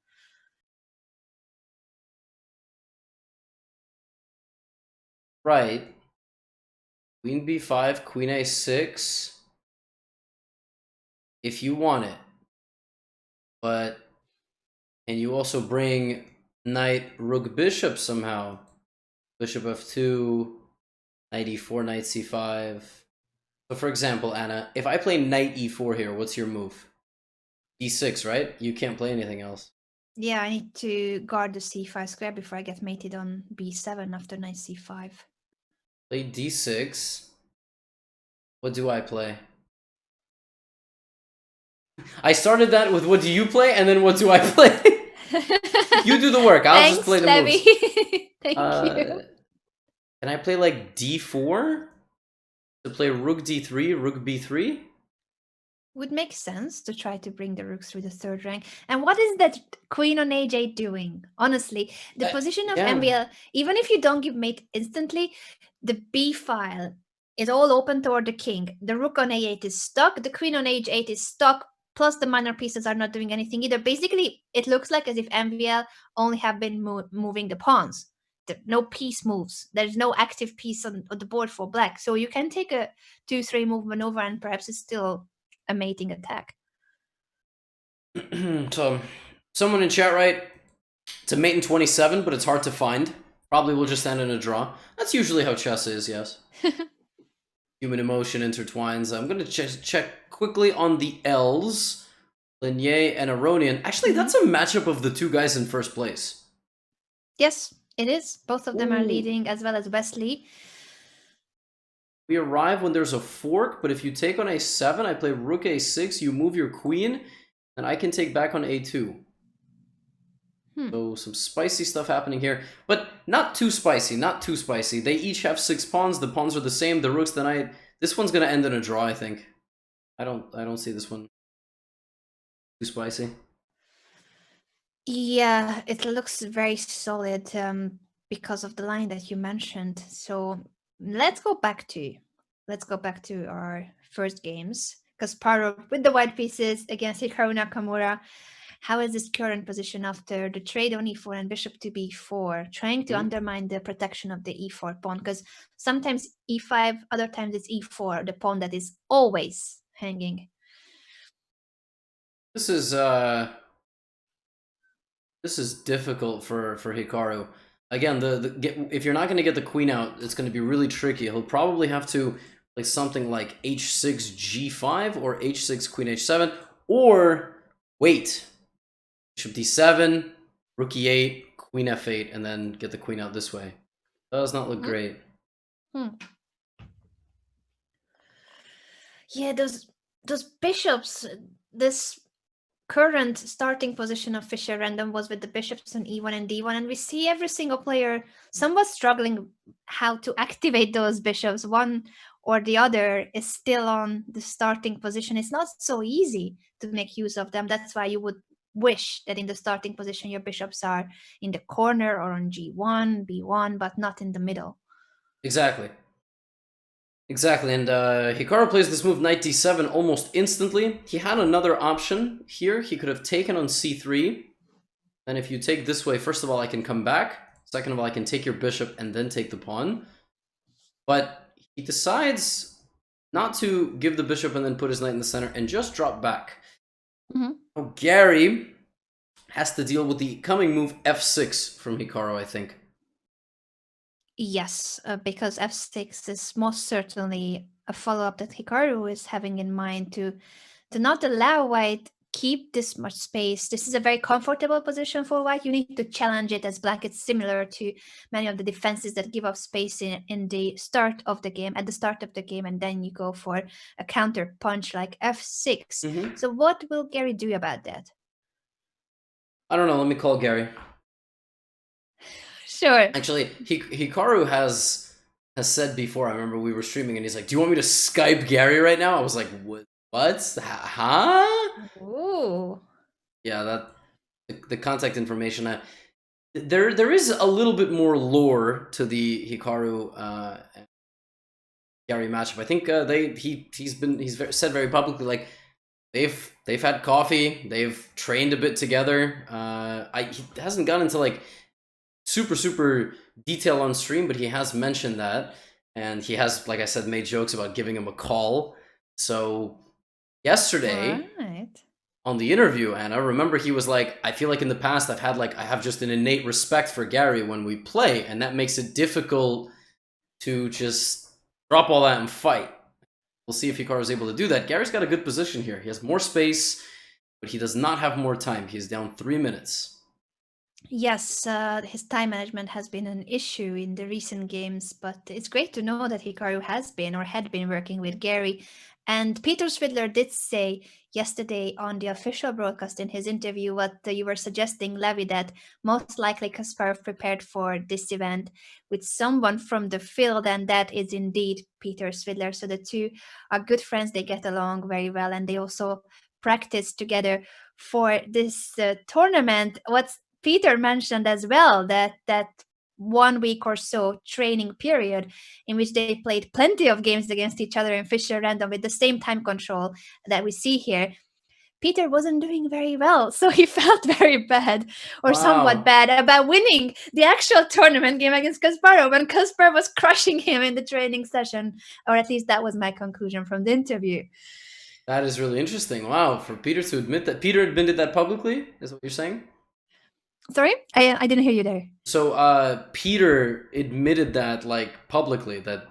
Yeah, okay. They trained together, and he didn't mention the score, but he was hinting at the result not being very favorable for him. Amazing. That is... Well, he also said, of course, when they congratulated him on his win, that out of all the players, Kasparov wasn't the player he would have wanted to win against, of course, but the win is a win. That is true. Yesterday, he actually was the guy that beat Garry. He beat him in a relatively convincing game, just start to finish. Transition from a better middle game into an end game, and and took control. At this point, yeah, bishop e2 is normal, and then the big question is going to be, will Garry rotate this rook and castle this way? And I think he will. I think he's going to long castle here. Yes, long castle will make perfect sense. The king is already on c1, and then you activate the rook through the d file. f6 has happened, as you already said, that would be the follow-up for Hikaru to get rid of the e5 pawn. e5 was hanging, but now it has been traded. And so if you castle long here, am I not threatening bishop takes f4? Excuse me, I skipped a move. Bishop takes c3, followed by taking on f4? Okay, that was a terrible clinic of arrow drawing. There we go. So something like long castle, bishop c3, rook takes f4. Probably too dangerous. That's what my first instinct is. Just too dangerous. Could be too dangerous.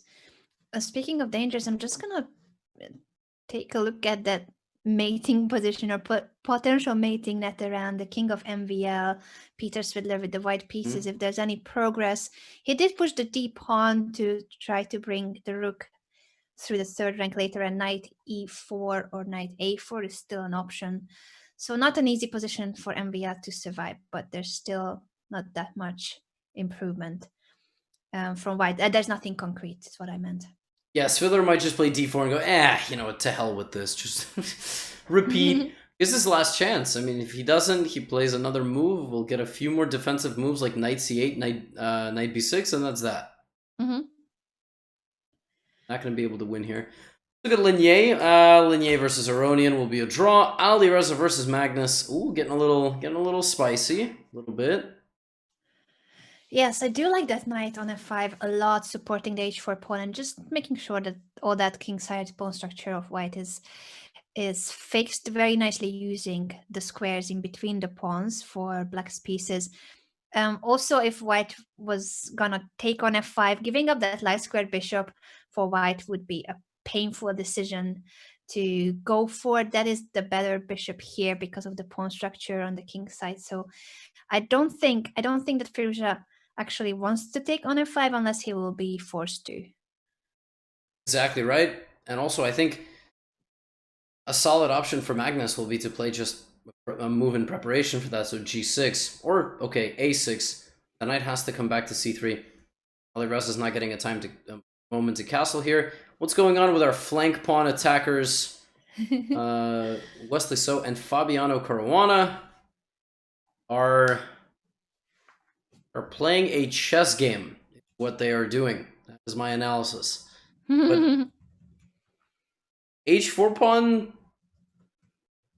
The h4 pawn an asset or a liability for black? This guy. Good question.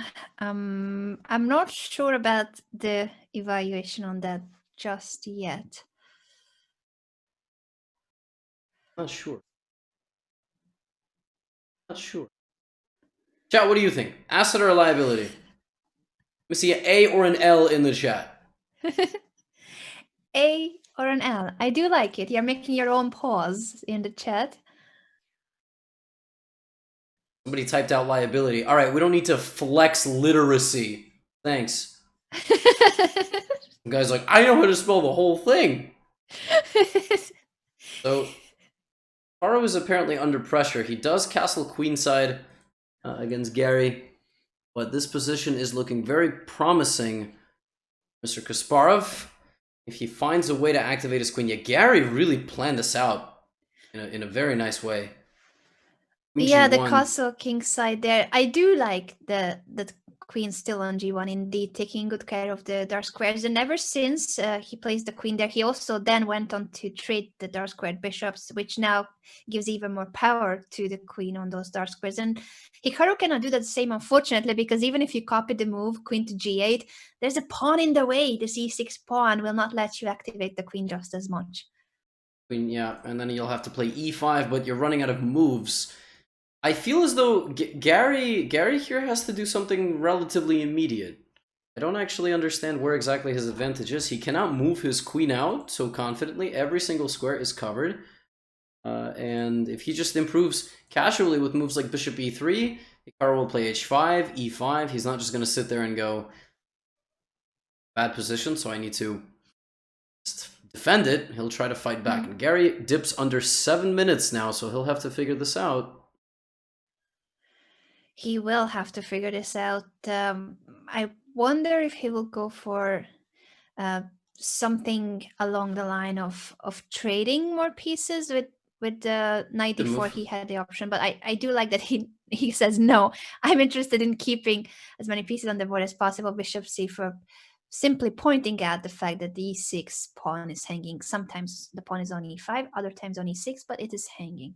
Hikaru goes queen g8 anyway, so it's really interesting. He walks directly into the bishop pressure. Maybe he's confident here that he has bishop f7 and e5. So you want to play e5 to activate the queen. Bishop's there. Don't hang your queen. E5 is quite literally the worst move on the board right now. But bishop f7. and then e5, and then we can have a conversation. True that his idea has to be bishop f7, and that also puts pressure on the g4 pawn so that the white queen can't just go away from the g file. I like it. Bishop f7, e5 seems logical. What will white do about it? Great question. Somebody says, is f5 a threat? f5 is a threat if you take, but again, because bishop f7 is still possible, this transformation of the position, if it benefits anybody, it benefits Hikaru, because queen a2 is now a threat. You've traded off your weaknesses. Your queen's out and open. Can you play for a win? Probably not. But when the opponent has half the time as you, sure. Yeah, Why good not? points about the huge time advantage that Hikaru has. So Garry did play his previous games too somewhat slower, but this much time advantage, significant, definitely. Yeah, you're talking about the two leaders of the tournament, Dominguez and Aronian. I am. Some crazy stuff. Knight d3 check, a move that can be taken in 3 different ways. I mean, 2 really, and actually really 1 because of rook takes d3, and actually really none because of rook e1 check with the discovered attack on the queen. So basically, knight d3 is like the imposter, and it is the imposter. King b1. Oh, sorry. Deleted some moves. We had knight d3, king b1, and then what happened?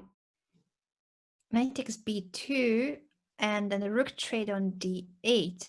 King takes. Active Amazing. King! You couldn't take with the queen because the rook on e6 was hanging, but this looks so awkward for black. Black did win a pawn on b2, but what is that king doing again on the d file?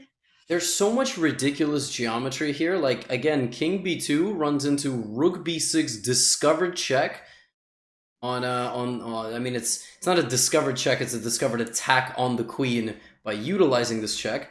And if you play queen d4 to win my knight like that, like this, I play rook d6, take rook b6 anyway. Heartbreaking. Yeah. So many tactical motives here, all protecting the b2 knight. So if white cannot win the b2 knight, what shall he do? You know what sucks even more? Knight d4 runs into rook e1 check. Oh, and also, I'm stupid. I'm stupid. The queen's hanging. I'm stupid! That's my announcement for the day. That's not even a hot take. That's just factual statement. It's not even a hot take. I am, by the way. I'm gonna consider it a hot take, which is obviously controversial and not true. We are just bringing up these hot takes so that you guys have more topics to consider in the chat. Queen c4 is the suggestion here of Stockfish, and I do like that suggestion because, sorry, I'm just like, that's finally a human move. Anna, the 3 really angry hate watchers are gonna yell at us for using the computer, and we know you already have it in every one of your lipsticks. So can we just please? We gotta tone it down. Let's tone it down. I would never mention a line of the engine claiming that it's my own, and most of the time we don't care about the engine lines because they are ridiculous. The times we brought them up were moves like knight g1, oh my, this is impossible, and stuff like that. But here I feel like queen c4 is finally a natural move because it does bring the queen closer to the attack, attacks the f1 rook, the f4 pawn, and puts pressure on c2 as well. So that's a move that Levon Aronian could very easily play. Look at the time difference, by the way, between these two, even bigger than Hikaru's time advantage. Over 16 minutes for Levon Aronian versus 2. You are absolutely right. Let's look at real quick, guys. 16 minutes versus 2 minutes. That is astounding. Wow. That is actually nuts. That guy is burning all his clock time, and Levon's making this really, really spicy. And it might say 0-0 or whatever it says, like not 0-0, but at least within the balance of equality. But it's going to be very tough for Leinier. But Leinier's a chill guy. I feel like Leinier listens to classical music. What do you think? Possibly. I was also impressed by how many of the PogChamps participants were listening to classical music, including XQC. So yeah, great choice of cinematographic, instrumental music, classical music, and PogChamps. But I still liked, I think, the most the playlist of Scissors. I need to get a copy of that. Yeah, he was listening to all sorts of stuff. You know, a lot of copyrighted music, but if I can still say the artists, which were, and that's why I love Scissor's playlist. Likewise, likewise, Levy. It was brilliant. It was What brilliant. happened? Queen c4 is on the board. It's a human move. It was Oh. possible to play. Sorry, I'm just still going back to the Dominguez Aronian game because I'm happy that the best move of the engine can oftentimes be a human move too. Yo, Levon Aronian's got to stop looking at the engine while he's playing. Okay. Meanwhile, Garry and Hikaru also heated up. Hikaru sacrificed the pawn against Garry, and he played knight c5, queen f6, and apparently here had the move e5, which I totally invented and is not. But he played knight e4. Now the queen has to go this way, cannot return home. What was that e5 move, Levy? Just for a moment, if we can pause. So, well, Hikaru's playing it now with the inclusion of knight e4, queen h4. But apparently here he had an advantage for one move because of e5. I'm guessing the difference would be that you want the queen to be on f6 the moment you push, because then you take on f7 with the tempo. Was that the difference? No, I mean it's completely the reason. But the thing is, sometimes when the machine suggests a move. Oh wait, whoa! Did Garry blunder, by the way? Garry played bishop. Oh, Garry just blundered. Garry made a huge mistake. Oh, bishop g6 and queen a2. Oh. He must have missed bishop g6, opening up the diagonal of the queen, threatening queen a2, queen a1, checkmate in 2. What can I do about it would be a move like king to b1 to guard the a2 square, but then... Uh-oh, chat, what are we doing here? Kaboom! CD3, CD3, and how do you win, by the way? Like... Well, we've got the fire breaks, but we don't have the line precisely calculated. I'm sure that Hikaru sees it, though. There has to be a win there. Okay, hold on, guys. We do the really, really cool, like, explosion move, but then we don't actually know what the follow-up is. But it looks cool, because bishop, pawn, queen comes to b3. Yeah, well, he'll figure it out. First, Garry has to make a move. Time situation in this game, Anna, 10 versus 2. Also. I mean, it's not pleasant when the threat is checkmate in 2 and you're down to 2 minutes versus 10.5. Oh yeah, I don't quite enjoy being down this much on time. Yeah, no one does.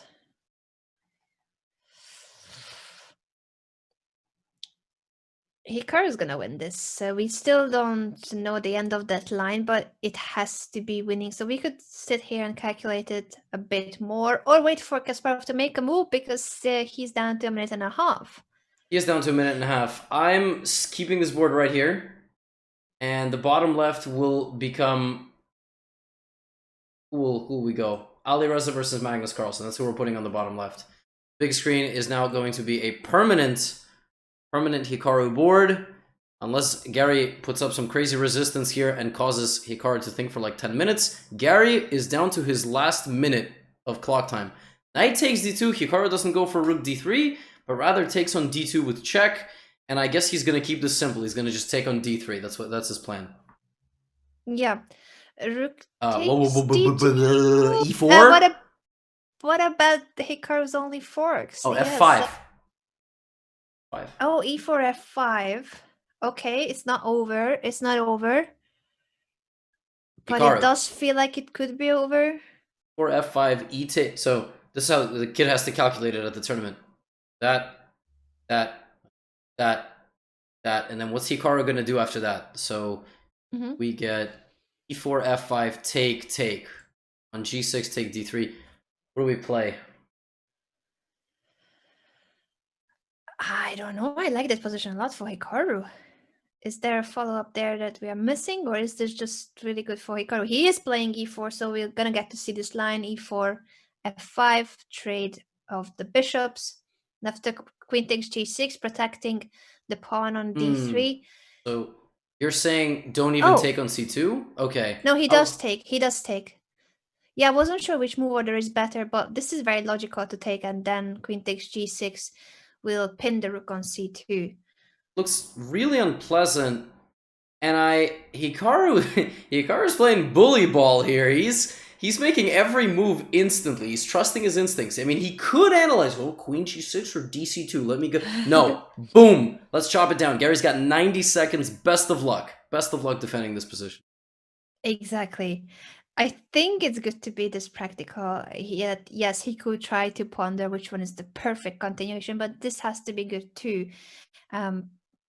Whether the one or the other line was better for by the engine doesn't matter, because this is a really powerful position. The pawn on g4 is hanging, but he may not care about it if we can somehow put more pressure on this c2 rook. Can we somehow attack it or do something about the f3 knight?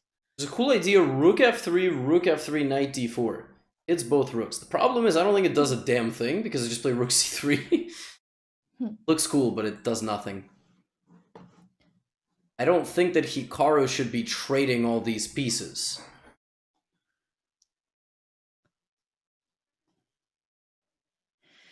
Just a quick update on the Swidler MVL game that I thought was gonna end in a checkmate for Peter Swidler. The Swidler was with this brutal attack on the queen side. Now it's a rook and two bishops versus the queen, and I think MVL might score his first win. Yeah, what happened here? What? We'll catch up with them later. Best of luck, gentlemen. We'll catch up. It was just a very very unexpected turn of events in that game. I like how the chat has rallied behind MVL. Nobody wants to see someone get kind of steamrolled over the course of a tournament. It is pretty cool, guys. No, thank you, He's chat. such a strong player. He was world #1 in speedy time controls such as blitz. So we do know that he's very much capable of playing much better than what he has shown so far. Yes, exactly. Was world #1. He was probably the player who had the closest rating to 3,000 in any time format. Wasn't he like 2950 or something in blitz? Yeah, it was crazy. Absolutely crazy. He's a beast, and he might be winning his very first game against the 8-time Russian champion Peter Swidler. On the bottom left, we see a super tense position. That's between Alireza Firouzja and Magnus Carlsen. They haven't traded a whole lot of pieces, and at this point, they probably are slowly getting lower on clock as well, each with about 4 or 5 minutes. Magnus keeping the tension. Hikaru takes the pawn on g4, and he is now up just one juicer on the queen side. One juicer, but also it's a very stable advantage. The pawn structure of Hikaru is very solid. The piece placement is perfect. There's no real target in Black's camp, so he has a very stable, steady advantage. And the time situation, which is a lot of pressure on Garry, being down on just his final 2 minutes, minute and a half left for Garry Kasparov. Garry played this move very fast, so he obviously was sitting there going, all right, if queen takes g4 happens, I'm going to play rook f2, consolidate everything. What helps him is he doesn't have a whole lot of weaknesses. That's the thing, and Hikaru's going to really have to work here. Really have to work. True, this is still a lot of work to convert this into a full point. I'm with you there, Levi. So we may have their game on the small board and switch to another one. What do you think? No, let's keep. You want to keep it because yeah. Garry is down to a minute and a half. True that he will have to be playing fast. That is true. I was just thinking that this game might go on for another 20-30 moves. But perhaps I'm too optimistic that we're gonna get to see such a long game between these two. Who needs? Yeah, all right. Hikaru's played the move rook f4, and the idea is first of all rook e4, and second of all let's just stack this. Let's double stack, maybe triple stack. You know, we hit the knight. All right, here we go. Here we go. God, computers are such scumbags. The engine is trying to tell me that the best move is queen g8. That's what it's trying to tell me. Why? All right. I mean, easy, a very natural move. Okay, we do get rook e4. Garry's still at about 80 seconds. He's trying to play fast moves. He is. He has to. He doesn't really want to go low on time. The increment is only 10 seconds. A reminder that they start with 20 minutes and 10-second increment per move. Turns out, so this endgame, Anna makes a good point that Hikaru is playing. He's got a big advantage. Well, big advantage. He's got a comfortable advantage, but the win is going to take quite a long time. I'm going to put him on the permanent board on the left side. Mm-hmm. We will be able to kind of monitor the position as anything develops. I will scan the rest of the games. So let's go look at Wesley. So H1 has survived, Anna. It's still there. It's still there. It's going strong. So it might be the case that yes, White is trying. Now knight f3, and then if White moves the other knights away from h3, the pawn will finally be hanging on h4. But it does look like Black should have enough activity and counterplay, even if White will get to capture the pawn. Yeah, it definitely feels that way. Seems actually like a much more standard endgame now, more than anything else. Yeah. Yeah, seems very standard. I would predict a draw in that game. Where I would not predict a draw is Magnus Carlsen's game. I think he is having a great position. His pawn on h3, restricting the king side of White. And now after knight g3, will we get to see the queen coming closer? Yeah, queen g4, very logical. The queen... Wait. Has Alireza moved his queen? No. No. 30 moves. 30 moves. The man hasn't moved his queen. Meanwhile, Magnus is creeping. Oh, man. He's getting into g4 here. It's not going to be good. And now you can't even move your queen, because if you play queen g1, I've got knight g2 on the way, and knight f3 ideas. Yeah, wow. Alireza's just busted up. Yeah, no, this position is really bad for Alireza. The f4 pawn is constantly an issue. Knight g2. In the right moment, d4 too. Not with the queen on h1 pinning the knight on c6, but that's another reason why the queen shouldn't go anywhere. c4, he's trying to tear open the long diagonal, but knight g2 blocks the queen instantly. Quickly, I wanted to check on Leinier Dominguez versus Levon Aronian, which, as I just got here, Leinier Dominguez was holding the fort, it seemed, in an endgame. I mean, he was worse, but down a pawn. And as I arrived, he sacrifices the outside pass pawn, the outside pawn, but gives Levon the outside passer. And, wait, hold on, sorry. How is this good? What?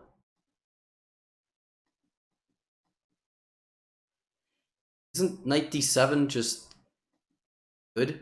Because if king d4, I just play like f3, king. Yes, that seems very logical. I get surprised when things that I don't expect occur. And if knight e5, Anna, then we got takes. We have f3, c6, f2, c7, f1 queen, c8 queen. Yo, Leinier, I was trying to draw arrows, dude. What are you doing? Why are you moving? My Hikaru impression. So this is a winning endgame for Black, I think? It should be, because it's a pawn of queen endgame, but it's still gonna take a while to win it. But I think because the pawn on a6, first of all, is protected right now, and White should run out of checks, because the Black king will be just approaching the h2 pawn, and you will end up losing the h2 pawn as well as you are giving checks. This has to be a winning endgame for Aronian, indeed. Wait, if Levon wins this game, is he 3-0 today? Whoa. I think so, but let me double check. I mean, that's crazy. That's a gangster move. And he's probably wearing the best shirt of any of the players. And the best pants too. He loves his colorful pants. He's got a really nice pair of bright blue pants, bright red. Yeah, he's a fashion god. He's a fashion icon and really good at Fischer Random. As you guys can see, I'm just checking to make sure that we are telling you guys the right score. But he, yes, would be winning his third game out of three. 3 out of 3 for Aronian if he converts this queen endgame. Svidler MVL. MVL has won officially, by the way. I don't know if that got updated anywhere. But, oh, Hikaru is crushing. Whoa. Why? What has changed? What has changed? The position looks very similar. Why are we crushing? Why is the whole thing squeezing down that way? Well, I'm gonna try to understand what has gone A5. wrong for Kasparov. I mean, the position was difficult already, and it's a pawn up for Hikaru. It was a pawn up when we left it, but now with the pin over the d file and this f3 knight constantly hanging, I guess it's just a constant, almost zugzwang position for Kasparov. Because how do you untie this tangled up position, the pin over the f file and the f3 knight constantly hanging? And I think this is the point of Hikaru's A file advance. I think he wants to play A5, A4, knight A5, knight B3. Once that knight gets glued into the B3 square, it's for the king in the corner, because you are suddenly kicked out, and there is a lot more tactics that await you, and it looks like that is happening. Yeah, the pawn is already on a4, and then knight a5, knight b3 seems to be such a logical follow-up. Hikaru is going for it. What a game by Hikaru Nakamura against the GOAT, Garry Kasparov. That was your hot take! You just said the GOAT! I mean, so many refer to him as the GOAT. Is that even a hot take? I need to pick between Carlsen and Kasparov. Do I? Hey, you let it slip. You think that... Alright, okay, that's fair. That is a good camp to be in. A lot of people would agree with you. I don't like comparing players because different eras, different players. It's like, when was Fischer better than how Kasparov or how Carlsen is? Like, I don't like the comparisons when it's clearly different eras and different access to what you can study from, how you train. But Carlsen still needs to stay on the top for many more years to be just as much of a GOAT as Kasparov. That's my opinion. That is fair. I'm sorry. A gigantic Petla Hikaru appeared on the screen, so I wasn't laughing at you, giving a very reasonable and like well said take. Hikaru does go for knight a5 ultimately, and he's gonna drop his knight into b3. But it was just a thank you to Original Black Pepper, cheering 5,000 bits. Big time supporter of this channel. I've also and mine, good to see you, and thank you very much. Whoa, Kasparov just opened the floodgates. Hikaru has to navigate the chaos here a little bit. To navigate the chaos, if you take on f2, knight d7, he plays queen d1. That might just do it. Queen d1 sneaking in there could just do it. 5 seconds, Yes. and Kasparov resigns. Hikaru wins. Wow. We don't What have a like game. triumphant music or something, but I got you right now. You want to sing for us? No, I'm not gonna. Stop. No, Sing sing. for Hikaru. Sing No, for we're gonna turn Hikaru. up right now with our victory music. Aro in the chat happens. What happens? You. Beautiful game. That was very well done. Very nicely done. And Hikaru will join us as soon as he can, but he most likely will need to join the official broadcast first. For the 5-second interview. Hey, how are you? Good? Oh, nice. What'd you eat for breakfast? Pasta. Fantastic. How was your game? Excellent. All right, see you. And then he comes here. Well, hopefully, but congratulations to Hikaru for this really impressive win.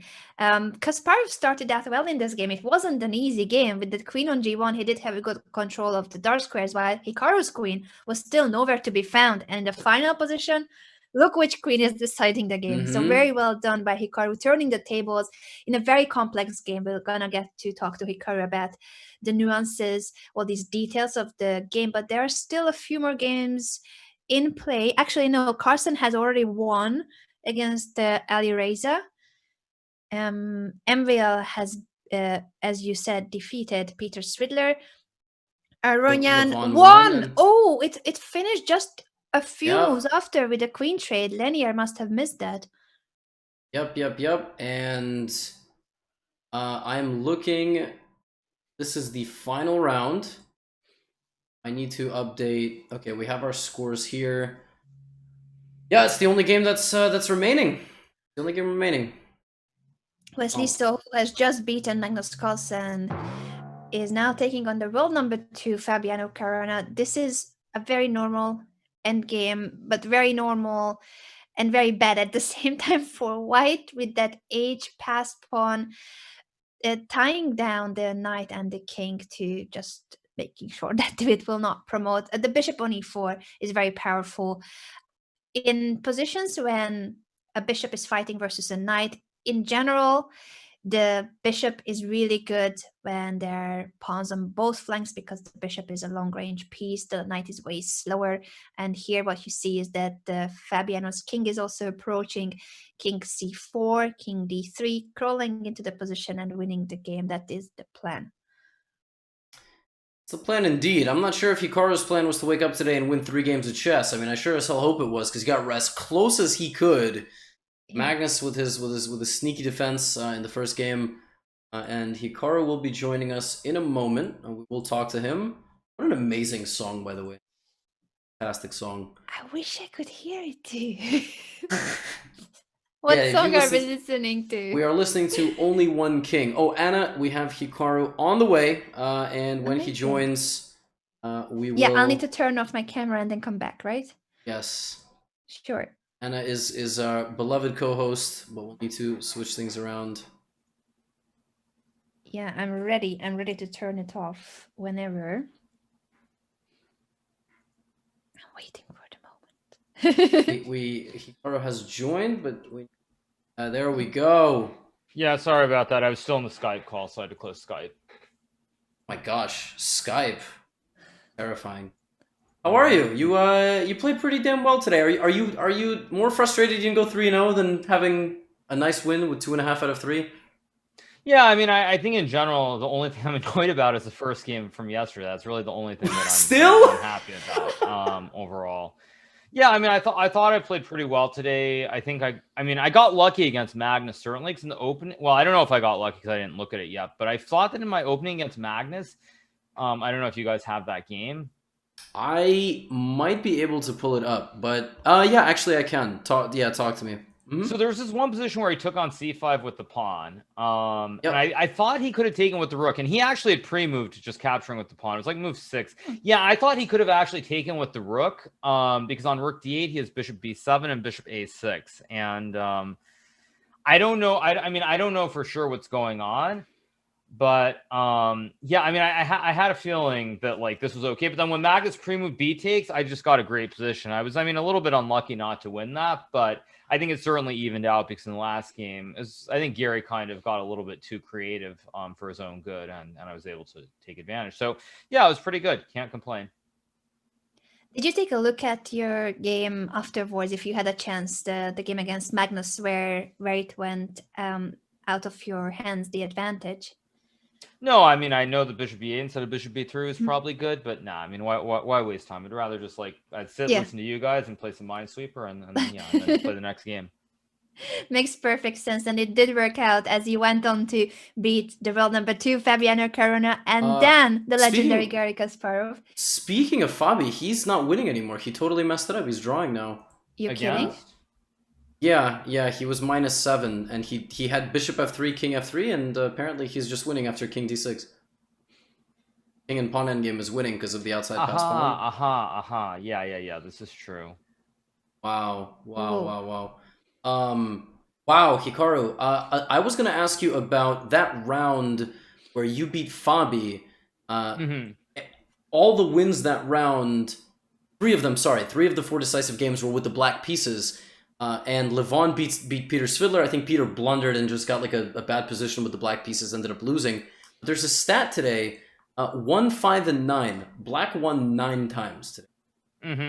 So I don't know if you said this to me or Anna said this about you, or I don't know how I got this, but you said that you think that in Fischer Random there is some certain advantage to going second. Yeah, I mean, I think there's certain positions where white has a big advantage at the very get-go, but generally, I think the onus is on white to develop in a certain way. And very oftentimes, there are a lot of positions I've seen where I feel like you can end up with some knight, let's just say knight from b1 to c3, for example.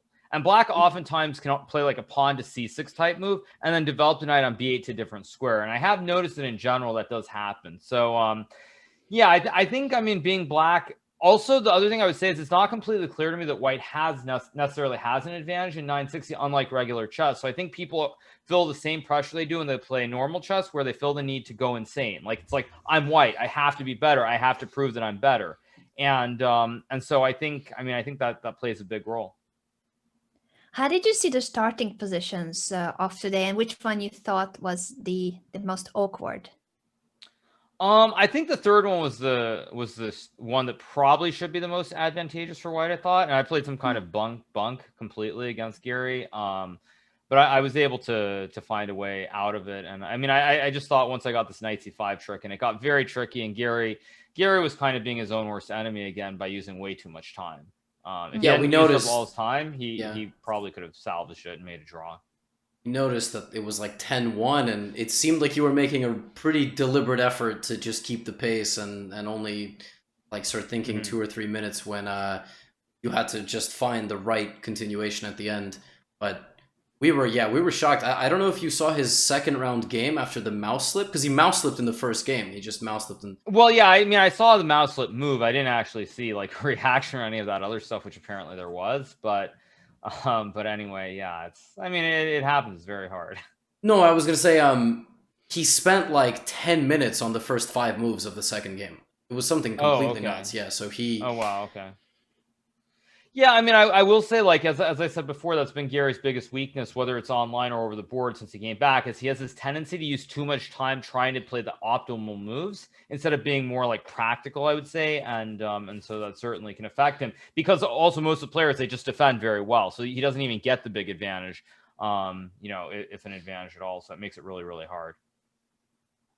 I'm basically just waiting for this game to conclude. I might go ahead and show what the standings would look like. Levon Aronian is in first place, if I'm not mistaken, right?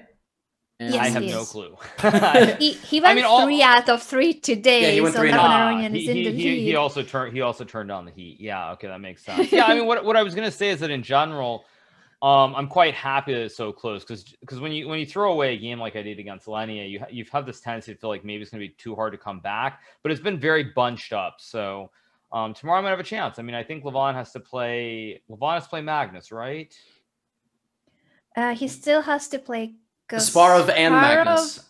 And Magnus and MVL, who has won his first game. He won his first game. Yeah, maybe. But what I was going to say is, yeah, so like Magnus has to play Levon and I have to play Wesley. So probably those 2 games are the marquee matchups in terms of deciding who will win the event tomorrow. So it's going to be a lot of fun. And I'm glad that I played well today, because I certainly was not very happy with my result yesterday. So we keep going. Yeah, I looked at all that. You have Firouzja and Svidler. I thought Svidler actually was off to a relatively decent start, and then he kind of fell off a bit, but yes, he had a very promising position against MVL just now, and somehow the tables turned while we were looking at your game. Completely, the tables turned in that position.